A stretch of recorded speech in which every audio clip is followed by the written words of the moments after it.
Alright. I might be live. I don't know. Oh, there you go. Excellent connection. Nothing less than excellent. We don't. एक second मुझे ना I think I need a PNG for my photo.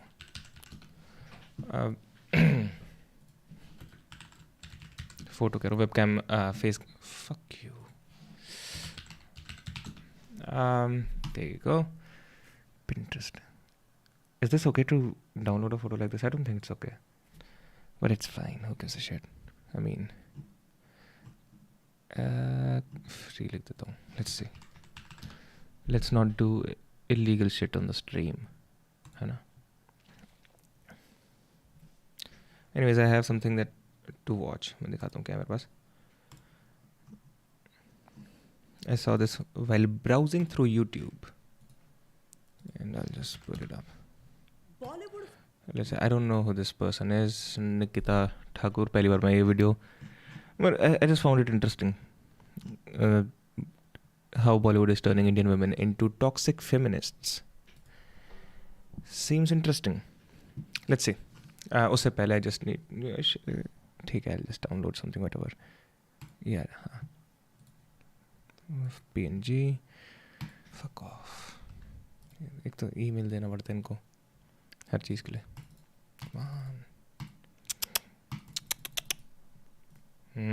Alright, fuck it. ज़रूरत नहीं है इसकी. PNG की ज़रूरत नहीं है अभी. Can we get somewhere? Can we? Nope. अभी मैं आजकल वो गाना आजकल कह रहा हूँ. आज मैंने वो गाना सुना recently. Eminem and Juice WRLD, Lace It. Interesting song. Gets me thinking क्योंकि वो गाना Juice WRLD के साथ है और Juice WRLD is no more और Juice WRLD की डेथ हुई थी OD से, overdose से, drug overdose से, and the song is about drugs. तो डेथ से पहले Juice WRLD ने रिकॉर्ड करा होगा. तो उसमें भी Eminem does his rap thing. There's the flow switches, there's the cadence and everything. So that got me thinking के should you do that or not? क्योंकि होता है ना, see as a rapper तुम्हारा काम है ये चीज़ करनी, right? To make good rap regardless of the content you are rapping about. For example, अगर कोई सिंगर कोई गाना बनाता है, अगर वो कोई सैड गाना बनाता है तो सैड गाने को ज़्यादा ऑथेंटिक दिखाने के लिए वो ऐसा थोड़ी है कि बुरा गाने लग जाएगा. But it's like when you see word plays in a song which is supposed to be sad, it's a little weird, right? Anyways, fuck it, I'm not gonna find it right now. इतना फालतू का time नहीं है मेरे पास. Also, I might have fixed the thing with the chat. Hold on, there you go. अब शायद से chat अगर आया तो दिख जाएगी. But let's see what she has to say. Indian लड़कियों को टॉक्सिक फेमिनिस्ट बना लिया. ये है अंकिता, एक 21 साल की लड़की जो शुगर बेबी है, एक 49 साल के आदमी निखिल की. जब उसे सवाल पूछा गया कि वो इतने बड़े आदमी के साथ रिलेशनशिप में क्यों आई, What the fuck? And ये celebrity था, right? Hopefully. Otherwise. उसका कहना था मैं काफी हेल्पलेस थी, अकेली पड़ गई थी और मेरे पास जॉब भी नहीं था, यानी कि सिर्फ पैसों के लिए. मेरी फैमिली की खुशी के लिए मेरा खुश रहना जरूरी है. ये जवाब था गुरुग्राम की एक मैरिड औरत का जब उसकी हुकअप पार्टनर ने उससे पूछा कि तुम शादीशुदा होते हुए भी मेरे साथ हुकअप क्यों कर रही हो, अपने हस्बैंड को चीट क्यों कर रही हो, having sex with multiple partners, having sex outside of the marriage, having a sugar daddy जो तुम्हारे सारे अयाजों के पैसे भरे. ये सब कुछ इंडिया में काफी ज्यादा कॉमन होते जा रहा है and the stats are very concerning. Times of India में पब्लिश रिपोर्ट के अनुसार 40% इंडियन वाइफ्स अपने हस्बैंड के अलावा बाकी मेन के साथ रेगुलर सेक्सुअल इंटरकोर्स करती है. और एक 40%. What the fuck? खैर but हाँ, it's like be careful taking these things seriously. Report के अनुसार 40% इंडियन वाइफ्स अपने हस्बैंड के अलावा बाकी Indian, like कौन सी टेस्टिंग हुई, कितनी किस how do you come to that number? You're not gonna go around asking people, are you cheating on your husband? Yeah, of course. Anyways. के साथ रेगुलर सेक्सुअल इंटरकोर्स करती है. और एक दूसरे सर्वे से ये पता Regularly. I cheat regularly. चला कि हर 10 में से 7 मैरिड औरतें अपने हस्बैंड्स को बस इसीलिए चीट करती है क्योंकि वो घर के कामों में उनकी मदद नहीं करते. नाउ हाँ, दुनिया में 2 तरह की औरतें होती हैं. अरे ये तो क्लिफ हैंगर पे छोड़ेगा. But I am seeing, there you go. Can you see? Okay, the chat will have some issues इस तरीके से. Okay, ठीक है, now it might work. एक जिनके लिए जान भी दे दी जाए, भाई साहब आराम से फनी डबिंग आराम से लिख ले, कोई बात नहीं. who is to blame? Well, हम चाहे या ना चाहे बॉलीवुड इंडियन गर्ल्स का ब्रेन वॉश कर रही है क्योंकि बॉलीवुड जिस तरीके से अपने मूवीज में एक स्ट्रॉन्ग इंडिपेंडेंट वुमन दिखा रही है उसमें काफी मेजर फ्लॉज है. कितने वर्ष के थे? दूसरी जिनकी जान ले ली जाए. I should have seen it coming. A little extreme. Too extreme. Too far. No, not as a joke, but as a philosophy of life. A little too far. जब आपने अपनी वर्जिनिटी से मुक्ति प्राप्त की I was just 16 when I was 20 एक सौदा की थी मैं जब 19 साल की थी Nobody stays virgin at this age, Rukul. Nobody stays virgin for this long. 2022 में रिलीज हुई मूवी वर्जिन भानुप्रिया में सिर्फ और सिर्फ एक ही मैसेज है कि यंग गर्ल्स को अपना वर्जिनिटी जितना जल्दी हो सके लूज कर लेना चाहिए, भले ही फोर्सफुली क्यों ना करना पड़े. नहीं, मैं मजाक नहीं कर रही हूँ. इसमें लिटरली एक सीन है जिसमें एक्ट्रेस मेल लीड को सेक्स करने के लिए फोर्स कर रही है, सेइंग अभी नहीं तो कभी नहीं होगा. कभी नहीं तो कभी नहीं, कभी नहीं तो कभी नहीं, कभी नहीं. आप अभी रिसेंटली रिलीज हुई thank you for coming movie भी देख लो. पूरी मूवी इस पे बेस्ड है कि भूमि के कैरेक्टर को ऑर्गेज्म फील करना होता है, जो वो फाइनली कर भी लेती है. लेकिन जब उसके फ्रेंड्स उसको पूछते हैं कि वो लड़का कौन था, तब वो ये बोलती है. चिक्की तो ये प्रोफेसर के साथ भी थी राहुल के साथ भी थी और वो रवि वाले के साथ भी. Now don't get me wrong, एक लड़की डेफिनेटली ऑर्गेज्म डिजर्व करती है और ये मैसेज इस मूवी में जो कम्युनिकेट किया गया है उसमें कोई प्रॉब्लम नहीं है. लेकिन ऑर्गेज्म चाहिए तो रैम्पेंटली डिफरेंट पार्टनर्स के साथ सेक्स करो. ये मैसेज किस हद तक सही है? And having sex left right and centre. I think okay, this will be a very conservative take. जो बाहर के वही रेड पिलर्स कंजर्वेटिव कहते हैं ना. Even I have another thing to show regarding that as well. It's a conservative take जो proper orthodox red pillars not red pillars लेकिन जो ऑर्थोडॉक्स लोग होते हैं बाहर के, दे वुड आर्ग्यू के, आई थिंक इंडिया के भी, दे वुड आर्ग्यू के जल्दी से जल्दी शादी करना इसलिए बेहतर है कि तुम जल्दी से जल्दी शादी कर लोगे and then you grow into compatibility towards each other.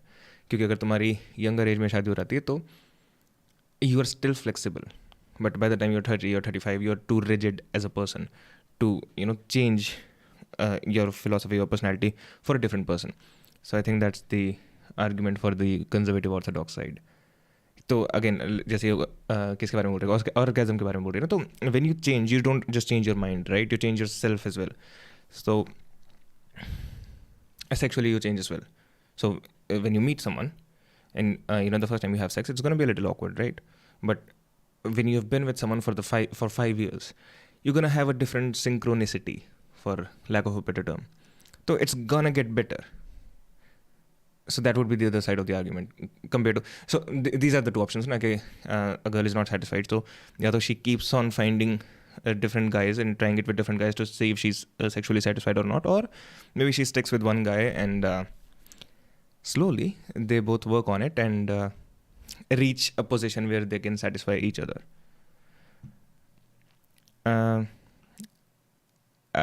ये क्या लिखते हो भैया, मुझे नहीं समझ आती चीज़ें. But that also reminds me of a different fucking thing. There's this lady, Candace Owens, बाहर की right winger है. Was right. In July, And here's the thing. Let's just watch it first. the Heart FN presenter, 52 years old, tweeted a racy image of herself enjoying a poolside shower in a sexy black bikini, igniting a viral response from the former Big Brother contestant, who's dubbed the king of toxic masculinity. So what did Andrew Tate say? He said to this 52-year-old woman who is married with children, you are a wife and a mother, and you're far past a teenager. There is no need for this post. All he said basically called her exactly what she is. A wife, check, true. A mother, check, true. Not a teenager, check, true. No need for this post, check, true. Nothing happened here. Nothing happened to her. In conclusion, Andrew Tate was right. Andrew. Okay, she might be a wife, she might have 2 children, she looks very good for 52. What do you mean there's no need for this post? Like, इस तरीके से there's no need for any Andrew Tate's post. Right, you have money, why do you need to do all of these things that you're doing? Oh हाँ, sorry, he would also claim ना वो दुनिया के भले के लिए कर रहा है. But yeah, anyways. ज़्यादा ग्लोरीफाई क्यों किया जा रहा है? इन दोनों भी मूवीज में अगर आप देखोगे तो फीमेल लीड को एक स्ट्रॉन्ग इंडिपेंडेंट वुमन, एक ट्रू सिंबल ऑफ फेमिनिज्म बताया जा रहा है. थैंक यू फॉर कमिंग का तो पूरा मार्केटिंग के फेमिनिज्म छोड़ दो, स्मैशिंग पेट्रियार्की के अराउंड बेस्ड था. Best way to smash patriarchy is to achieve something. मतलब मूवी में क्या बताया जा रहा है और स्मैशिंग पेट्रियार्की, इसके बीच में मेरे हिसाब से कोई रिलेशन नहीं है. What do you think about this? Comment करके जरूर बताओ. ऑल्सो हाँ, this is the stupidest thing I find. जब ये when celebrities start teaching people how to live their life, I can never get over this. Your work, fire, lit, thank you. But yeah, I cannot digest it जब actors आके लोगों को बताते हैं ना कि Ricky Gervais said the best thing. You're here to win an award, win your fucking award and fuck off. You don't know anything about other people's life. Don't preach them your lifestyles. 2016 की hit movie dear जिंदगी भी काफी celebrate की गई थी for its message on mental health, लेकिन उसमें भी एक काफी टॉक्सिक बिहेवियर था जिसे मेरे हिसाब से ज्यादा लोगों ने नोटिस भी नहीं किया. मूवी में आलिया का कैरेक्टर कायरा अपने चाइल्डहुड लव सिड को चीट करती है. I slept with Raghavendra. और रघुवेंद्र नाम के फिल्म मेकर के साथ हुकअप करके उससे अटैच हो जाती है, लेकिन फिर रघुवेंद्र जब उस पर चीट करके किसी और से ये फिल्म मेकर साले होते ही ऐसे. कर लेता है, किसकी मंगी हो गई रघुवेंद्र कब पिछले हफ्ते तब ऐसा बताया गया है मूवी में कि कायरा ट्रॉमा में चली जाती है और फिर पूरी मूवी उसी के बारे में है कि वो अपने ट्रॉमा से कैसे हील करती है. सो बेसिकली कायरा को विक्टिम बताया गया है, जबकि चीटिंग तो कायरा ने भी सिड के साथ की, पर पूरी मूवी में उस पर इतना हाईलाइट नहीं किया गया. क्या इसका मतलब ऐसा है कि लड़की के साथ हुआ तो इट्स कंप्लीटली रॉन्ग, पर वही किसी मेल के साथ हुआ तो सब कुछ ओके है? एक और एग्जांपल लेते हैं, लेकिन उसके पहले डोंट यू थिंक वुमेन का ऐसा so called bold portrayal women safety point of view से भी काफी डेंजरस हो सकता है, specially cyber crime and call frauds के लिए, जिसके प्राइम टारगेट्स काफी बार औरतें होती है. इसीलिए अभी एक्सट्रीम भाई आई डोंट अंडरस्टैंड ये हुकअप कल्चर कैसे चल जाता है और इतने क्राइम्स कैसे नहीं हो रहे हुकअप कल्चर के आसपास. I have no idea how this is still. I am glad कि क्राइम्स नहीं हो रहे इसके आसपास, but I have no idea how it is sustained till now. No fucking idea. Specially India में, स्पेशली दिल्ली में, स्पेशली इन सब जगहों पे. I have no idea how it works without all of these things. Important है कि Indians जितना हो सके स्पैम और अनवांटेड कॉल्स अवॉइड करें, लेकिन वी ऑल नो इन्हें अवॉइड करना मुश्किल ही नहीं, ऑलमोस्ट नामुमकिन होता है. But don't worry, get contact आया है इस प्रॉब्लम के लिए काफी यूनिक सॉल्यूशन. ये ऐप का इंटरेस्टिंग फीचर है कि इसमें आप देख सकते हो कि लोगों ने आपका नंबर अपने फोन बुक में किस नाम से सेव किया हुआ है, which is the most fun. जैसे मेरा आप देख सकते हो कितने वियर्ड नेम से सेव किया है, निकिता किरो CST, back office gets at jobs. इतने फनी नेम्स क्यों यार, मेरा नाम निकिता ठाकुर है. But on a serious note, ये स्पैम कॉल्स को भी ब्लॉक कर सकता है और आपके कॉल आंसर करने से पहले ही कॉल आइडेंटिफाई भी कर सकता है, व्हिच इज ग्रेट. मैंने गेट कॉन्टैक्ट ऐप का लिंक नीचे डिस्क्रिप्शन में डाल दिया है, उसे जरूर चेक आउट करना. और ये ऐप आपको easily play store, app store या फिर ऐप गैलरी पर भी मिल जाएगा. Now coming back to our topic, एक और काफी कंट्रोवर्शियल वेब सीरीज का एग्जांपल लेते हैं. मेरे हेवन में लीड एक्ट्रेस तारा अपने ऑलरेडी एंगेज बॉस को सेड्यूस करती है और उस एक्ट को रिकॉर्ड करके वो बॉस को अपनी शादी तोड़ के उससे शादी करने के लिए मजबूर करती है. लेकिन फिर उसका हस्बैंड उस पर चीट करता है. कुछ टाइम बाद वो डिवोर्स फाइल करके एक दूसरे लड़के के साथ रिलेशनशिप में आती है, बट इस नए लड़के के साथ रिलेशन में होने के बावजूद वो अपने एक्स हस्बैंड के साथ फिजिकल होती है ताकि उसे उसका एक बंगलो एलिमनी में मिल जाए. और ये सब होने के बाद जब उसका करंट पार्टनर उससे जवाब मांगता है, तब वो कहती है don't ever think you can take that decision for me. Please don't think you can make that decision for me. मतलब ये कैसा फेमिनिज्म है? अपने पार्टनर के लिए लाइफ कंट्रोल करना ये बेशक गलत है, पर पार्टनर की गलती करने पे But okay, fuck, मैं pause क्यों नहीं कर पा रहा. But once again, the question is it all glorified or is it just shown? Again, I wish I saw these things. और एक्स्ट्रा मैरिटल अफेयर और चीटिंग को तो कितना कैजुअली दिखाया जाता है. इसी साल रिलीज हुई वेब सीरीज जी करदा में दिखाया है कि एक्ट्रेस अपने वेडिंग फंक्शन के दौरान ही उसके हस्बैंड के बेस्ट फ्रेंड के साथ फिजिकल हो जाती है. सेम लाइंस पे ही लिपस्टिक अंडर में बुरखा की फीमेल भी अपने एंगेजमेंट के दौरान एक्स बॉयफ्रेंड के साथ फिजिकल हो जाती है. फिर 4 मोर शॉट्स में दामिनी का कैरेक्टर जो अपने अबॉर्शन के बाद अपने बॉयफ्रेंड को फिजिकल होने के लिए मना करती है because she is not ready, लेकिन फिर वही दामिनी अपने उसी बॉयफ्रेंड पे चीट करती है और किसी और के साथ फिजिकल हो जाती है. एंड सबसे वियर्ड बात, जब वो उसका बॉयफ्रेंड से पूछता है तूने मुझ पे चीट क्यों किया, तो वो लड़की उसी पे चिल्लाने लग जाती है कि तुम कितने जजमेंटल हो, मुझे जज क्यों कर रहे हो. भाई साहब चल गया. सबसे कंसर्निंग बात ये है ना कि तीनों भी कैरेक्टर्स को उनके टॉक्सिक बिहेवियर का बिल्कुल भी अफसोस करते हुए नहीं दिखाया गया. मतलब बेसिकली मूवीज के हिसाब से एक लड़की अपने फिजिकल नीड्स को सैटिस्फाई करने के लिए किसी भी एक्सटेंट तक जा सकती है, भले ही उसके लिए उसे अपने बॉयफ्रेंड या फिर हस्बैंड को चीट क्यों ना करना पड़े और 10 रैंडम लोगों के साथ क्यों ना रहना पड़े. And that behaviour is shown as the poster cover of feminism. And Andrew Schulz had a bit about it. Okay, are you girls trying to be feminism or are you trying to be fuck boys? You know, it seems quite telling आजकल. Feminism, this is toxic feminism. Toxicity ही एक वो चीज है जो मेरे हिसाब से जेंडर न्यूट्रल है. लड़का भी टॉक्सिक हो सकता है और लड़की भी हो सकती है. मतलब चलो आप इसी जगह पे एक लड़के को रख के देखो. अगर एक लड़का माइंडलेसली मल्टीपल पार्टनर्स के साथ टॉक करता है रिलेशनशिप में होने के बावजूद या अदरवाइज भी, तो उस मुकुल कह रहे मैं पीछे से देख रहा था वीडियो, सोचा 2x पर कर लेता हूँ, 2 मिनट बाद समझ आया कि समझ क्यों नहीं आ रहा मुझे, पहले ही 2x है. हाँ यार, आई थिंक 2x ही ठीक है. कि भी कोई तारीफ नहीं करता है, उस लड़के को भी तो टॉक्सिक समझा जाता है जिससे लड़कियां दूर रहती है. सो यहाँ पे फेमिनिज्म और इक्वल राइट्स की बात ही कहां से आती है? और कम से कम बच्चों में तो ये टॉक्सिक माइंडसेट फैलाना छोड़ दो. Thank you for coming. Movie में एक सीन है जिसमें स्टार्ट में स्कूल का एक ड्रामा चल रहा होता है, जब भूमि का चाइल्डहुड प्ले करने वाली कैरेक्टर सबके सामने स्टेज पे चिल्लाती है कि नहीं बच्चे ऐसे नहीं पैदा होते, बच्चे तो सेक्स करके पैदा होते हैं. ऐसे नहीं होते बेबी, पहले बॉयज गर्ल्स ना सेक्स करते हैं. फिर मूवी के एंड में भूमि बच्चों के स्कूल में जाकर स्टेज में बहुत ही बकवास सा स्पीच देती है जिसका बेसिक मीनिंग होता है स्मैश पेट्रियार्की. लेकिन भूमि की इसी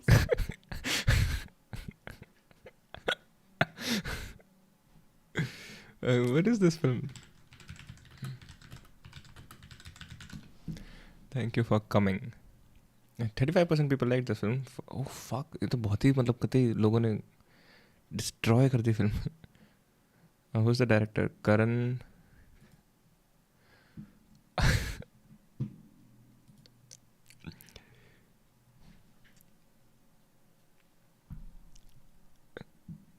Opting for a stable finance over genuine romance. A food blogger experienced sexual satisfaction for the first time at her engagement party. However, she must find out who her mysterious lover is. That sounds like a weak plot. That doesn't sound a very tight plot. ठीक है, मुझे अपनी आवाज़ वैसे बहुत ज़्यादा तेज़ आ रही है अपने हेडफोन्स में. I need to do something about it. Fuck it, बाद में कर रहा हूँ. Yeah, but smash patriarchy. It's funny when you see, the producers, the directors, all the people around it, just be OTT Netflix by, your film might be supporting this patriarchy you're talking about. Smash patriarchy की बकवास speech से motivate होकर audience से एक छोटी बच्ची उठ के बोलती है नहीं पहननी मुझे ब्रा. एक दूसरी बच्ची उठ के बोलती है नहीं करना मुझे पेरी पोना. दूसरा लड़का उठ के बोलता है नहीं पढ़ना मुझे मैथ्स. नॉनसेंस है। आप मुझे बताओ, अगर ये मूवी कोई 12-15 साल की बच्ची देखती है, बच्चा भी देखता है, उसके दिमाग में क्या चल रहा है कि अगर उसे एक एजुकेटेड मॉडर्न वुमन बनना है तो ऐसे करो, ब्रा पहनना और पेरी पोना करना छोड़ दो, जो कि ट्रेडिशनल चीज है, उसमें पेट्रियार्की कहां से आती है। एंड याद रखना, आप चाहो या ना चाहो, यही बॉलीवुड फिल्में आपके सोच को कंट्रोल कर रही है। हाल ही में prominent think tank Oxfam India ने बॉलीवुड की 2009 से 2018 तक की मूवीज को स्टडी किया। इन मूवीज में 3 idiots, Dabangg 2, student of the year, Dhoom 3, Chennai express ऐसी कुछ प्रोमिनेंट फिल्म्स, जिस सर्वे में ये मालूम पड़ा कि बॉलीवुड की 88% मूवीज में वुमेन को बहुत ज्यादा नाइव यानी कि बोल्ड, फ्रैजाइल और अनरीजनेबल यानी कि बेवकूफ बताया जाता है। इसके साथ ही इन मूवीज में वुमेन को उसकी क्लोथिंग्स और एक्शन से काफी ज्यादा सेक्सुअली रीडिंग में बताया जाता है। अब इसके बाद वुमेन के ऐसे पिक्चराइजेशन से बॉलीवुड में जो सोसाइटी पे इंपैक्ट क्या होता है उसे जानने के लिए ऑक्सफैम ने बिहार, झारखंड, उड़ीसा, छत्तीसगढ़ और उत्तर प्रदेश की मोस्टली रूरल एरियाज में सर्वे किया। तब उन्हें काफी शॉकिंग रेवलेशंस मिले। उन्हें पता चला कि 70% लोगों ने एक्सेप्ट किया कि औरतों को जिस तरीके से बॉलीवुड में दिखाया जाता है औरतें रियल लाइफ में भी वैसे ही होती हैं। मतलब वो ये मानते हैं कि जैसे पिक्चर में दिखाया जाता है कि लड़कियां नाइव, फ्रैजाइल और बेवकूफ और सेक्सुअली रिलेटेड कपड़े पहनने चाहिए, वैसा वाकई में होता है। इनफैक्ट रूरल लड़कियां तो हाँ, I can see that happening. तो वही तो मैं कहता हूँ ना, like there's no argument there. Films या फिर ये mass media does influence people. I don't see why or how people keep क्या कहते हैं उसको, डिफेंडिंग दिस पॉइंट कि फिल्म खाली entertainment, it's just entertainment. It definitely influence people without a doubt. And बहुत सारा होमोफोबिया भी आता है बॉलीवुड फिल्म्स के थ्रू, लेट्स बी ऑनेस्ट. आज तक I think there are tons and tons and tons of people जो कि सोचते हैं कि गे लोग वो होते हैं जो बिल्कुल उस टाइप से रहते हैं जिस तरीके से मूवीज़ में दिखाए जाते थे, पूरे बिल्कुल ही feminine boys. That's not true. खुद ऐसे वुमेन की portrayal she is good. Nikita Thakur, हाँ, she sounds fair for now. को appreciate भी करती थी. That is how strongly these movies can form your perspective. Feminism छोड़ो, मीडिया और मूवीज का ये इम्पैक्ट आप एकदम बेसिक से बेसिक चीजें जैसे कि स्किन कलर, फिगर, इन सब में भी देख सकते हो. इंडिया में अनगिनत ऐसे एड्स बनी हैं जहां पर एक गोरी लड़की को सक्सेसफुल एंड मोर डिजायरेबल और एक साफी लड़की को अनसक्सेसफुल बताया जाता है. मुझे बताओ, क्या इसके बाद से इंडिया में यही सेम माइंडसेट नहीं फैल गया था? सेम हुआ जीरो फिगर के मामले में भी. 2008 में पैशन मूवी के लिए करीना कपूर ने इस ट्रेंड को शुरू किया, जिसके बाद से एक माइंडसेट बन गया कि सिर्फ वो लड़कियां जिनका जीरो फिगर होता है वो ही ज्यादा डिजायरेबल होती है. अब ये ऐसे जीरो फिगर क्या होता है पता है किसी को? I have no idea what the fuck zero figure means. I don't know, but anyways, जब बॉलीवुड का इतना स्ट्रांग इन्फ्लुएंस है इंडिया की जनता पर, ऐसे में अगर बॉलीवुड फेमिनिज्म के नाम पर having let me see ना what.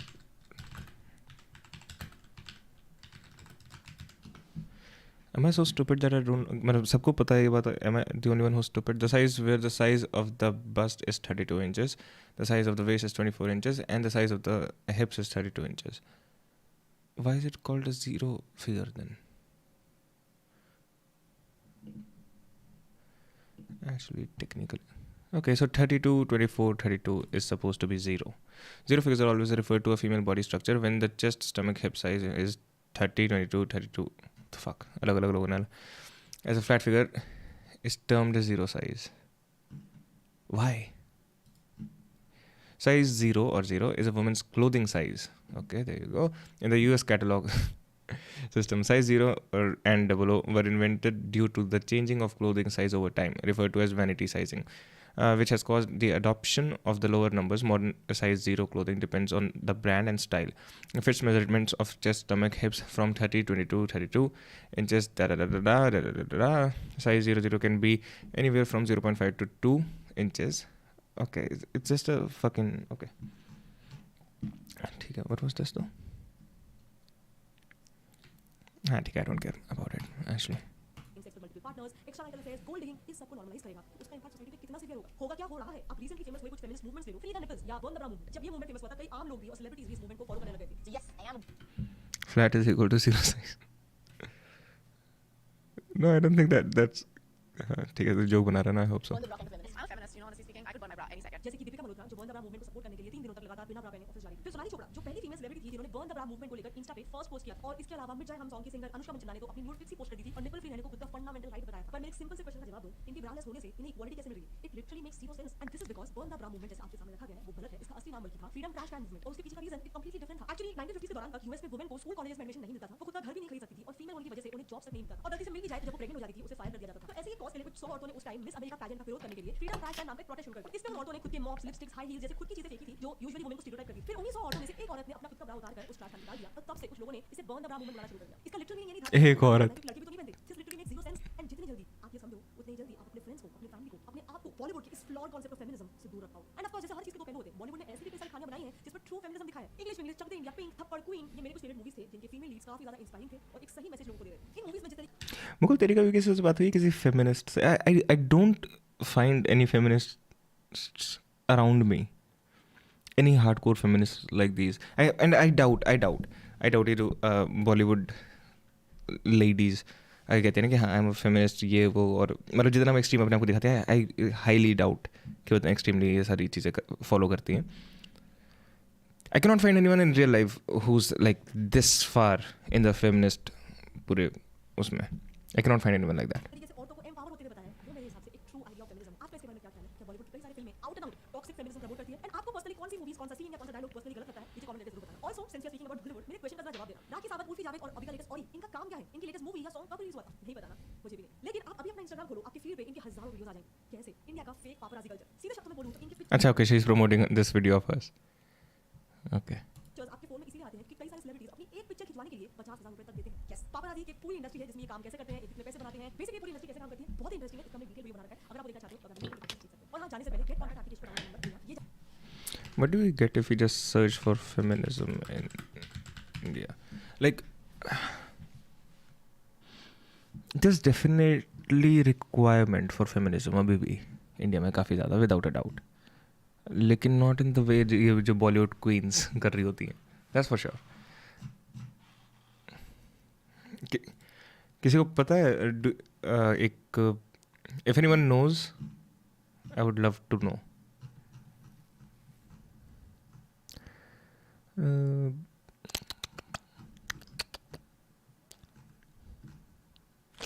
Alright. Let's see.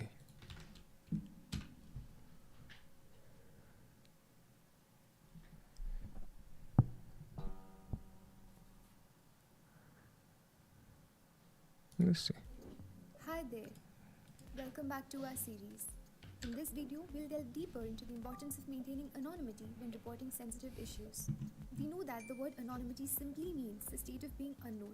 In reporting, anonymity means not revealing the identity of someone where the person passing information is non-identifiable, untraceable, and untrackable.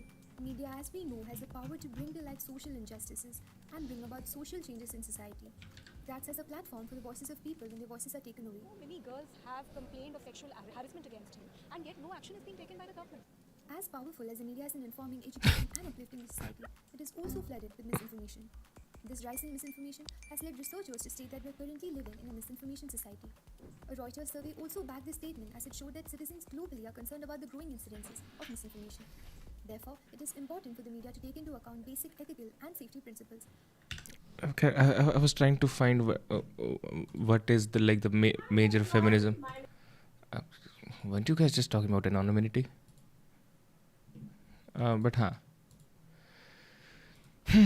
I want a good interpretation of modern day feminism in India. मुझे कि अभी क्या scene चल रहा है feminism movement का, and why do we need it? I think we definitely need it in the rural areas, that's for sure.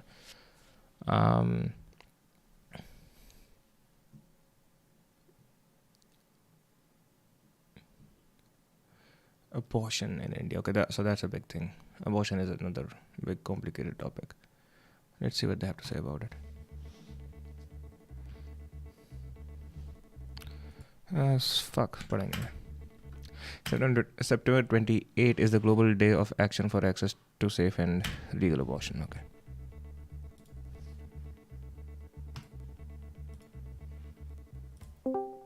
Abortion is the termination of an unwanted and unplanned pregnancy. But how much do you really know about getting an abortion in India? The laws surrounding it, where and how to get one safely, and how much it costs. This video will tell you everything that you need to know about abortion in India. The biggest myth about abortion is that it is illegal in India. Under the Medical Termination of Pregnancy Act, abortion is legal up until 20 weeks under certain conditions. The clauses of the MTP Act state that a woman can terminate her pregnancy with the permission of one registered medical practitioner if she's up to 12 weeks pregnant, and with the permission of two registered medical practitioners if she's between 12 and 20 weeks pregnant. According to the MTP Act, abortions are allowed under certain conditions. 1. If the life of the pregnant woman is at risk. 2. If the pregnancy carried to term results in a child with physical or mental deformities. 3. If the pregnancy was caused by rape. The allegation of rape does not need to be proven or reported. 4. If the pregnant woman is married and cites a failure of contraception.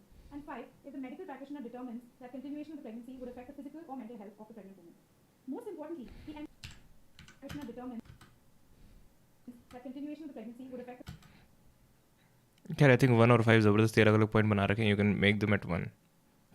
Combine them. physical or mental health of the pregnant woman. Most importantly, the MTP Act does not require the pregnant woman to get permission from her husband or her parents. However, minors or women with psychosocial disabilities require the written permission of a guardian. Another common myth about abortions is that they're dangerous. Actually, abortions, when performed by a registered medical practitioner, are extremely safe. All government-run hospitals are MPP centers, and they are required to provide abortion services at low and accessible rates. Abortions can cost between rupees 300 to rupees 3,000, and in some states it is even free. Abortions can happen through two means, medical or surgical. If the pregnancy is less than 7 weeks, abortion can be induced through a tablet prescribed by a registered medical practitioner. Mifepristone and misoprostol are two of the most common drugs for self-induced abortion. But please remember, these are not over-the-counter drugs and can only be purchased with a proper prescription. Now coming to the surgical methods. If the abortion is done between 7 and 12 weeks, it is a very simple surgical procedure done under anesthetic at a certified daycare center. The patient is able to go home in just a few hours. If the abortion is done between 12 and 20 weeks, it's a slightly more lengthy procedure for which the patient might be required to stay overnight at the hospital. So abortion is legal, accessible and affordable. The MTP Act is more progressive in a lot of ways than other countries' laws, but of course it has its limitations. The most important being that the final decision to get an abortion does not rest with the woman, but with her doctor. Merely saying that the pregnancy is unwanted is still not enough. The MTP I like that. I think it's good enough.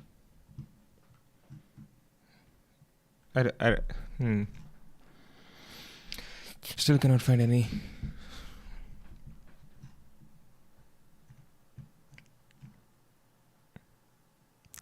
What does Delhi think about abortion? Let's see. Hi everyone, my name is Asmita and I'm here on the streets of Connaught Place in Delhi to talk about abortion. Abortion हमारे देश में legal है कि नहीं आपको पता है? पता है. Yes, of course, the abortions are legal. No. Maybe legal. Allowed है? Allowed है? Actually, abortion is legal in India up to 20 weeks under the Medical Termination of Pregnancy Act. According If you have a mic with you, just put it closer to your face. to the Act, women can legally avail an abortion if the continuation of the pregnancy is found to seriously impact the physical or the mental health of the woman, or if the fetus is found to have serious mental or physical disabilities. Yes, it's legal. Yes? आपको क्या लगता है कि abortion legal होना चाहिए कि नहीं? होना चाहिए. और क्या? It should be legal for all. I can see conservatives having an issue with that. आपको क्या लगता है कि abortion legal होना चाहिए कि नहीं? होना चाहिए. Like as she has, उसके गोद में उसका बच्चा है. और क्या? It should be legal to abort. बच्चों के भविष्य का कारण, दो बच्चे रहे तो सही से बेहतर परवरिश हो सकता है. ज्यादा बच्चा हो तो कहाँ से हो पाएगा? महंगाई भी तो ज्यादा है. बिल्कुल नहीं होना चाहिए. मेरे ख्याल से नहीं होना चाहिए, otherwise इसका misuse होना शुरू होगा. Misuse के कोई भी कर सकता है. आप suppose अगर कोई Okay.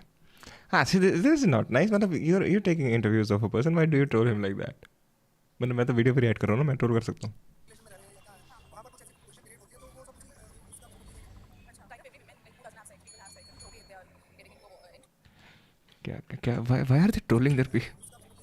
अच्छा, like every woman like who doesn't have sex, people have sex, and it's okay if they are getting into pregnancies and all. The law should be even more liberal and it's also more respectful towards women. legal तो madam होना चाहिए, लेकिन वही वाली बात आ गई कि circumstances के ऊपर है. In some situations which are exceptions, it can be accepted. Suppose abnormal रहेगा या premature delivery हो रही है, उस केस में लगता है कि जो उसकी मदर है उसके लिए क्रिटिकल पोजीशन है, तो उस केस में तो जरूरी हो जाता है कि कराना ही पड़ेगा. ऐसे किसी को मतलब मारना ठीक नहीं है ना. Killing a life and that is also not nice. But हत्या ही कर रहे हैं. One second, quick question. When you're buying a ticket for a pregnant woman on the bus, do you buy one ticket or two? The fetus isn't a person and abortion isn't murder. As long as the fetus exists within the woman's body, it is still her body and her choice. Should married women in India be allowed to have abortion? She should, but in India it's I guess it will depend on the family. She should be allowed to abort the child. नहीं चाहिए तो उसकी मर्जी है. करा सकते हैं. She can go against maybe she doesn't want his child. I think any married women. Okay, I'm not liking this video now. चलो नीतीश राजपूत की वीडियो देखूँ इसके बाद. नहीं, I'm not. मुझे पता है ये वीडियोस यार ये लाइक ये नीतीश राजपूत की जो पुरानी वीडियोस होती थी ना, इसमें हमेशा लाइक कैमरा रखा हुआ है, ये ऐसे बैठा हुआ है ऑफ कैमरा देखते हुए, like he is talking to someone but there was never anyone he was talking to.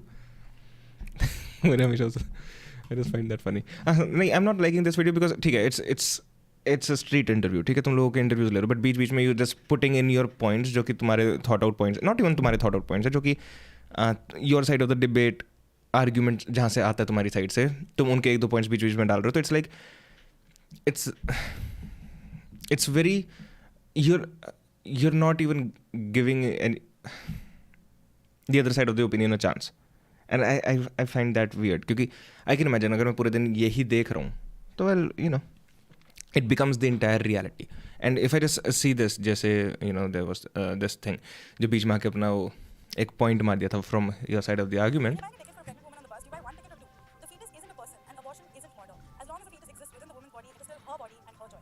Yeah, the term fetus, it's again, I don't want to get into an abortion debate right now, but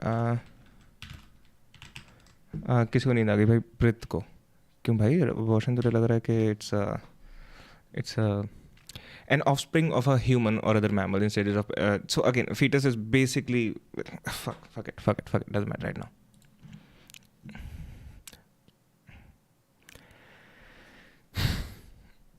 I'll just show this, and anyways, the only reason I'm not even I haven't even made my mind up on this just yet, but the only reason I'm saying this के एक चीज़ के ऊपर you're showing your complete point बीच में घुसा के street interview में as if to demolish the other side.